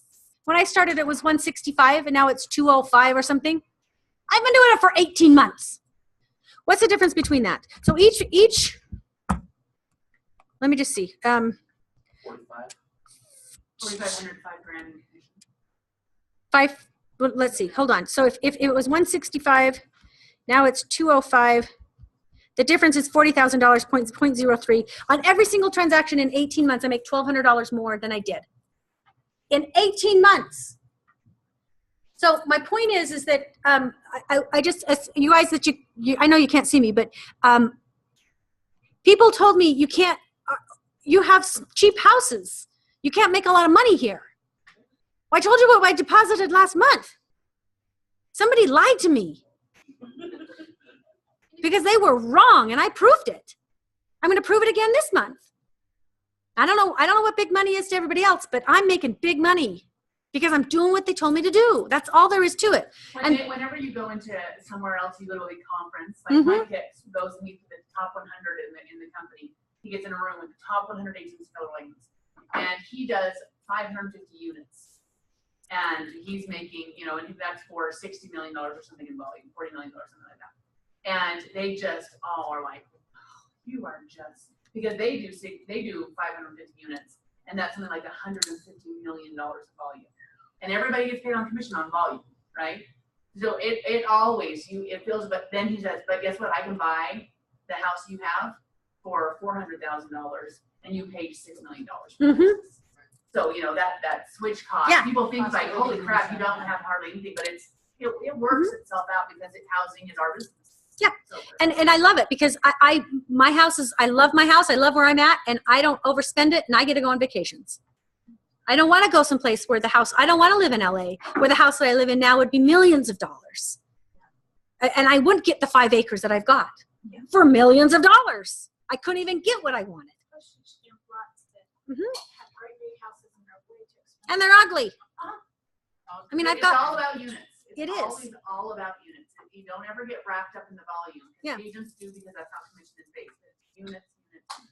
So the point that I just want to expand on is these people, these 2 men, started just like we are, with doing nothing. Every single person that's making a ton of money right now started not making money doing real estate. So let's listen to these people. Everybody can see it. It's on the screen thing, right? Yep. Jim, can you see it? Okay, wait a minute. I just want to back up just a second. The entire city in the zone. We like to target area. Cool. So I'll say where we're from, and then you get approached. Here, flip that. All right. Yeah. Hi, my name is Dylan Vermonche. I'm Sean Vermonche. We're from Toronto, Ontario, Canada. We're the real estate. The other one. 2014, we wrote 72 transactions for $47 million. Sean and I are very lucky because we're actually fairly entrepreneurial in sales. So we were able to just sort of survive by luck and by just sort of being likable and nice. We had a decent business that wasn't growing. We did a lot of door knocking originally, but what we found was with bad weather, plus you have to drive to door knock, it was just too much of a wild card. If we were to grow the business, we needed to add people to our database, and if we were going to do that, we needed a systematic way that we knew we could achieve results that were predictable. So we just kind of started cold calling about 3 hours a day, and we found that the results were phenomenal. So take a look where we've been this whole time. See the trash cans? Literally do it for me. It's just more time effective. They're sitting in trash Like we are, facilities. we don't want to spend Nothing a ton like of what money on we've the web got. or in print. Telephone lines, you pay a monthly bill and you can call all you want. One day you're coming here, I'll show you the cold calling here. We've got a map where we've broken the entire city into zones. We like to target areas where we have buyers. It's been scrubbed to the do not call list, and it still represents over 250,000 phone numbers. All of our desks have 3 monitors. We have Mojo in the middle. We have our scripts on the right. Mojo is just like voice, land voice, Like same thing. calling for stuff like that. Cold calling is like adding jet fuel to a car or something. Like it pumps your business up. We went from making, what was our first year, like 70K, and then this year together we did $1.1 million. So this is Sean calling for Real Estate Brothers.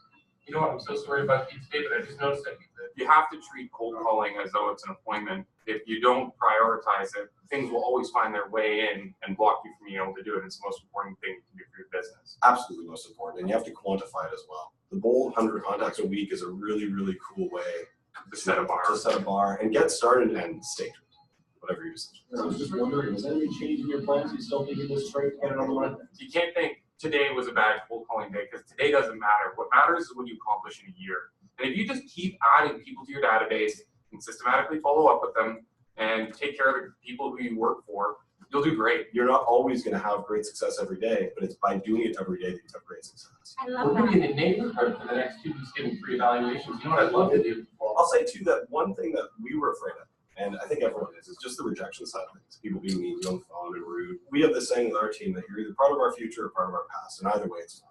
The people who are rude to us are obviously not going to be part of our future. Have a chuckle about it. Like honestly, when someone cusses at me or something, I just laugh. It's funny. Do you think that it would make sense for us to put some intensity into the weekend? The more time you spend not on the phone, you're losing money because that 3 hours of my day is my 20% where I make my money. Don't get ready to start thinking about how you're going to eventually do something. Just do it. Like Just do it. Done. Stop watching this video. Get off your butt and go start dialing numbers and talking to people. Just get on the phone. Yeah, and if you hate money, don't do it. Yeah. So remember the 80-20 rule? It applies to real estate, clear as day. Oh, 80-20 rule. Hope you're unsure. Whenever you, it's 20, whatever you do, 20% of your time makes you 80% of your money. Where's my goo? Justin, can you see me?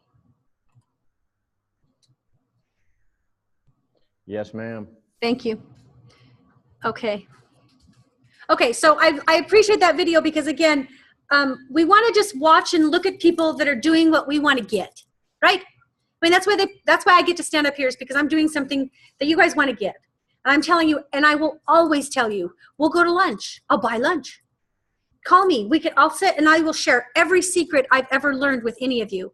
20% of your time will make you 80% of your money. So cold call for 3 hours a day. What do you want in 12 months? Anything. It can be an $85,000 ridiculous car. And I can make that happen in real estate. If I cold call 3 hours a day, I can pay my bills and buy something extravagant. Or I can pay my bills and go buy diapers for poor people. You know, in a couple of years, I'll be able to buy houses for people that would never, ever have a no horses. Oof. Okay. Horses are good. We did that once. That was my husband paid because I am not paying for horses. Okay, time blocking. So time blocking is, I'm shocked I haven't even said this yet. It's so much more fun to FaceTime my granddaughter. She just learned to walk. She's in Moscow, Idaho. 8 hours away if I hurry, whether I fly or drive. If the roads are good. If I don't time block and tell her, even my favorite person in the world, no, I am not going to make money in November. I am not going to make money in November. I want her college tuition paid for before she's 15. Can't talk to you in the mornings, honey. You got to call me after lunch, or at least after 12, right? You have to call me after that time. Now, I'm not really good at that. I'm not good at that. I'm just not. But I could probably pay for her college in a couple of years if I didn't talk to her in the mornings. So I've got to kind of put that in perspective. So I appreciate teaching this class to reminding myself that. Okay, so prepare, take action, and maintain. Time blocking, there's 3 things you need to do. Prepare for the calls. So when I prepare for the calls, when I do the land voice, I pick a neighborhood. Land voice helps you pick neighborhoods. You pick the subdivision. You can pick a zip code. You can pick, when I have a newly pending deal, I put the address in and I go for the closest 100 homes, closest 200 homes, that sort of thing. Say affirmations. So, and the big why. Remind yourself why you're doing this. My someday goal seems to me unachievable. I can't imagine it being less than $50,000 or $60,000 or $70,000 a month to live in an extravagant place like I have dreamt up. I can't imagine that. So how much do I have to have in the bank? Oh my hell, I don't even know. But the point is that that's an awesome thing to think about. If I just do what I'm supposed to do, I'm going to get that. I'm going to get that ridiculous car. You know, and I put my goals really big because for me, if I say I need to pay my $200 car payment, I need to pay my $300, student loan, I need to pay my $800 rent or house payment, I'm not going anywhere. I'm not big. I'm not big enough. But I want an $85,000 car, and I want a $500,000 house, and I want $500,000 in college tuition sitting for all the people that I love. I want to buy each of my sisters a $350,000 house. I got to work. And one of the things that I should have said earlier is if I'm not hanging out with my super hot husband or my super awesome kids, I love you guys, but I'd just as soon be eating bonbons and watching commercials on the TV, what I'm going to buy for Christmas, right? If I'm away from my family, I want to be using my time to make the most return for me. That's all there is to it. So when it is time to sit down and visit, don't waste my time. And don't let somebody else waste your time, right? It's 8 to 5, I'm working. We can go to lunch and we can have a good time. I need some bonding time with some really close friends because that enriches my soul. But I don't care that your dog is vomiting. I don't care that you got an fender bender. Now, if you're in the hospital and I can bring you a snack, call me. I'll be there in a heartbeat. But I don't care I don't care. What I do care about is making a lot of money in the time that I have available to do it. Okay, so in Ignite, you should get better at being able to time block those things and prioritizing things, because it's not about being popular. I mean, I think it'd be great if we all in this room became friends in the future, and we did exchange Christmas cards and birthday cards and had relationships. I mean, even those of you that I'm not even seeing on, whoever's on the listening. Maria, I think Maria's fabulous. Oh, and Kim, I haven't met Justin yet, but the point is, do with your time what you need to do. Be an adult. It's the kids that get to goof around in between work times. We don't get to do that. So don't. Okay? Do things that make the most money. Taking time prospecting, updating your database. My least favorite thing is updating my database. I would rather cold call for 6 days straight without sleep than update my database. So what I do is I hired somebody to do it for me. I write everything on a piece of paper and she puts it in there for me. She sets my reminders. She helps me do that. Now, I didn't do that in the beginning, of course. But I sacrificed part of my $1,500 so I can do that. So I can have more $1,500. Is any of this not making sense? Got it? Delegate and do this. And then you have to track your results. Every day, Sasha says, where did that lead come from? Where is that person? Well, as soon as the same word pops up enough time, I'm investing more money in that, whatever it is. It's this or it's that. It's prospecting. Well, I'm going to spend more time doing that, right? It's just that simple. It doesn't have to be more difficult than that. Schedule your commitments. I love it when my schedule is full every day. If you have a blank calendar, I will help you fill it up. Come and see me. It needs to be prospecting for 3 hours. And in the afternoon, it needs to be appointments. And if it's not appointments, then come with me on mine and I'll show you how I do my appointments. I'll show you how I get from one step to the next step to the next step. And I am full wide open. I will share every single thing I've ever done. I know what to do. Write thank you notes. Have you guys all written your thank you notes? Have you all got 10 thank you notes? Okay, if you've got 10 each, I don't have enough stamps, but I really do seriously want you guys to take stamps and mail the damn things. You guys know where the bucket is to mail them? Do you all know where it is? Say yes. Is there any no?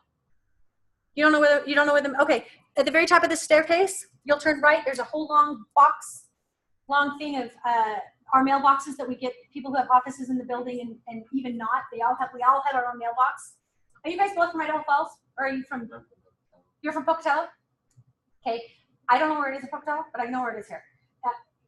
At the end of that big long thingy, there's a basket there, and you just put it there. Are you from Idaho Falls? Your office is up here. You're working out of Idaho Falls. It's just right there. It's the very end. It's a little basket. Just put them in there. Here's your stamps. Don't leave without using the damn stamps. Okay? Just mail them. Do it. And feel how good it feels. Don't just get stuff done and not give yourself credit for it, because it feels good to write 10 notes. That's why you do a to-do list, so that you can check it off. Yep. And say, I actually got something done today when you feel like nothing's happening. And on your calendar, my calendar is on my phone. It's always on my phone. It's always with me. I can't miss something. I have buzzers going off left and right all day long telling me what to do. Because if not, I am going to sit down and have a 2-hour lunch. If I don't have a buzzer sitting down telling me, Michelle, go write thank you notes, I'm not going to write thank you notes. I'm not going to go prospecting. I'm going to forget my 1:30 appointment if it's not in here. And that's really important to me. If I don't have my son's student-led open house the other night, I would have missed it. I don't have what it takes to do everything. So I have tools put in place to help me do what I need to do. Okay? And nothing is expensive. There's nothing expensive to make a lot of money in real estate. And if it is, come talk to me. I've already paid for it and you can use mine. Okay? Okay, referrals. Okay, so what is the coolest, most exciting, fun part is you can send referrals to people and not do anything and make a bunch of money. What was our last referral check? Remember? Oh. 2,400? Maybe. I don't know. It was one from Sacramento. So this, yeah, that might not have been one of the checks I got. Oh, I sent a referral check. Right. I sent a referral check. I'll send 25% to anybody any time of the week. If you get too busy, you send me your leads and I'll work the hell out of them. Guaranteed. Give you 25% all day long. Okay, referrals. My husband owns a company. He puts in this fancy stair climbers for old people and the fancy tubs. So if you ever need a fancy thing to keep somebody living in a house, or if you want to sell them one that they're old and they can't use it, call me. I'll get my husband on the phone and you guys can make something work. The point is, He was talking to somebody that was buying a house in Montana. They had purchased it. They were going to sell their house in Sacramento. I got a referral, $2,400. And I don't know who they are. Don't know nothing. $2,400? What has cooler than that? Sacramento. I mean, it wasn't a big house. It wasn't spectacular. It wasn't anything.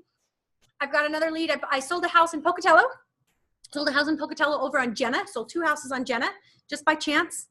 There was a Salt Lake place. They're pending. I don't know what I'll make. It's a $200,000 house. 25% of 6,000 is 2,000. Is that right? I'll make $2,000. So it's 200,000. It's a little over that, but times 0.03 equals times 0.25. I'll make $1,500. Oh shit! I wanted it to be more than that. So I'll make $1,500 for doing nothing. See how you get snobby? It's great. But I'm going to go. I want more referrals. I want more people. So every time I talk to somebody, so if you don't know anybody from Eastern Idaho, you call your sphere from wherever. If you've ever been in the military and you go and you've been places, I've got a girlfriend. Gosh, I wish I had her sphere. She's lived in like 15 different places. She's got friends all over the country, all over the world. Call those people. Hey, you know what? And this is what I say. Jessica might not like this. This is Michele. I want to let you know I'm in real estate. I'm really good at what I do. I love it. I'm with a great group of people at Keller Williams. I want you to know, worldwide, I can help you. Worldwide, I can help you. Not all real estate agents are created equal. So please call me and let me help you vet out and find the best one that's in your area that you're moving to. 25%, boom. So that's it. You said that you can sell in Twin Falls and stuff. Yeah. Or refer it. Does it? 25%. You actually made some money actually doing that because I have a lot of friends in Twin Falls. So when I heard I was doing Twin Falls and all that, I'm like, holy crap, I should do that because I know a lot of people. I want the money. Right. Now, at some point, I'm hoping to be, if I've got 25 pending in Eastern Idaho, I probably can't make it to Twin Falls. Yeah. But when I have 6 pending, I can make it to Twin Falls. Yeah. I will drive from 6 to 8. We'll meet at 8 o'clock. Yeah. I will meet you in the evening. I will meet you first thing in the morning. Yeah. I will do whatever it takes to make a sale. Has it been worth it to have you sold them down there? And I have not sold in Twin Falls. I've shown houses in Twin Falls. She chose to buy in Boise. Okay. But again, Boise price points are higher. Yeah. Worth the drive to me. That's where my immediate family lives. So it works for me. My dad lives in Jerome. So It doesn't, I don't have overhead when I go up there. I have gas money. I write everything off. We go to dinner. I write it off. Oh, yeah. It's so easy for me. It's $35, $40 a month to be a part of their MLS. Pocatello, I think, is more expensive than Boise. So, and again, the Intermountain MLS covers the Boise Valley, out Caldwell, down to Twin Falls, all over. Yeah. Hundreds of thousands of people, lots and lots of people. Our little guy's just kind of small around here. Yeah, Intermountain MLS, look it up. I've got all the information. And then anywhere you know anybody, wherever they're going, it doesn't matter. It could be, whatever you think is an obstacle, I want you to hear, I don't care what it is, but you're wrong. There are excuses and there's reasons. I'm late to an appointment because I got in a car wreck. That's a reason. I'm late to the appointment because my lashes fell off. That's an excuse. I'm late to an appointment because I spilled coffee down the front of me. That's an excuse. I'm late to an appointment because I talked too long on the phone. That's an excuse. I'm late to an appointment because I just heard my dad passed away. Reason.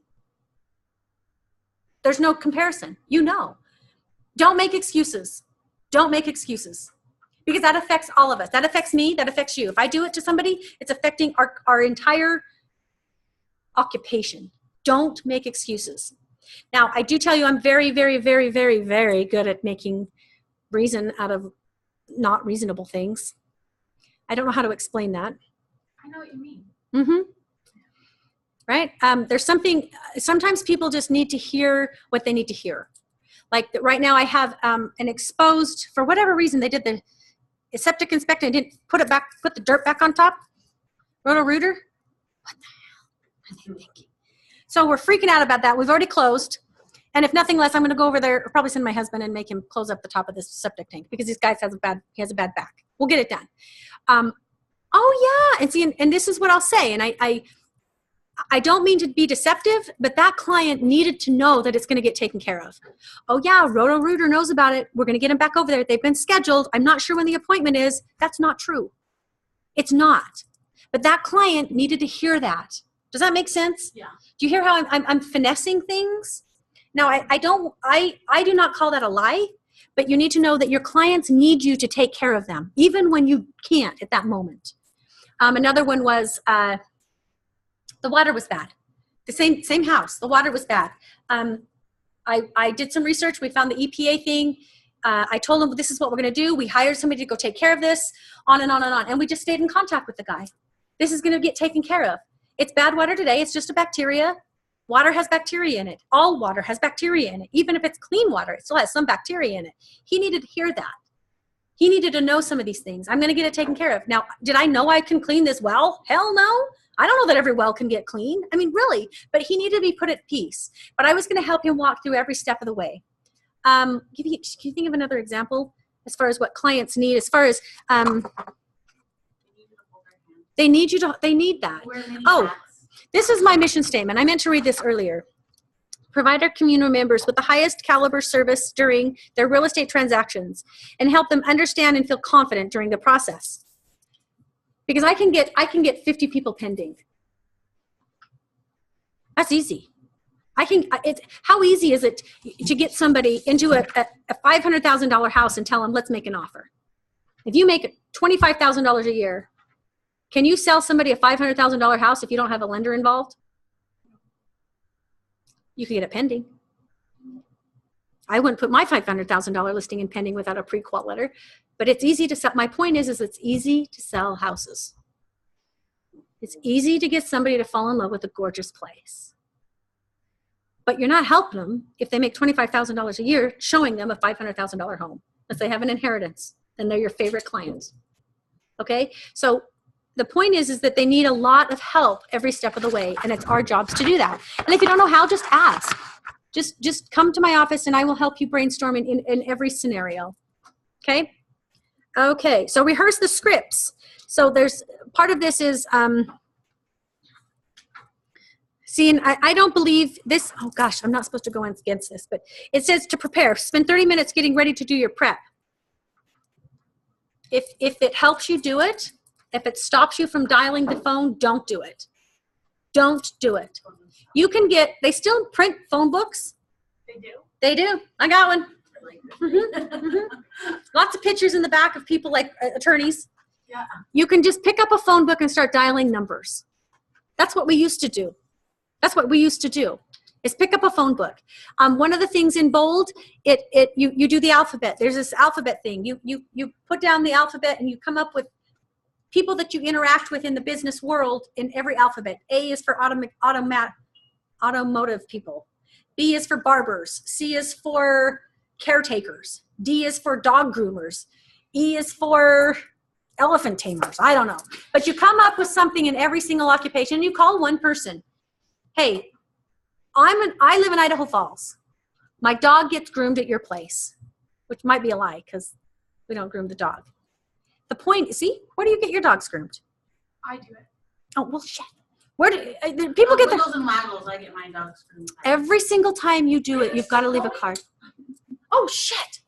I am so sorry. She was swearing the entire time. No. No. For sale by owners. Call for sale by owners. Lucrative. Agent referrals. We talked agent referrals. For sale. Nope. Tweeting is awesome. LinkedIn is fabulous. YouTube is great. Become a generating machine. Put it all together. Do your action preparedness. Call for your next class. Get ready. Call for sale by owners? Heck yeah. Yeah. Yeah. Do you use the script or do you? Absolutely. You do? Very much. Very much. Recording. Very, very much. Absolutely.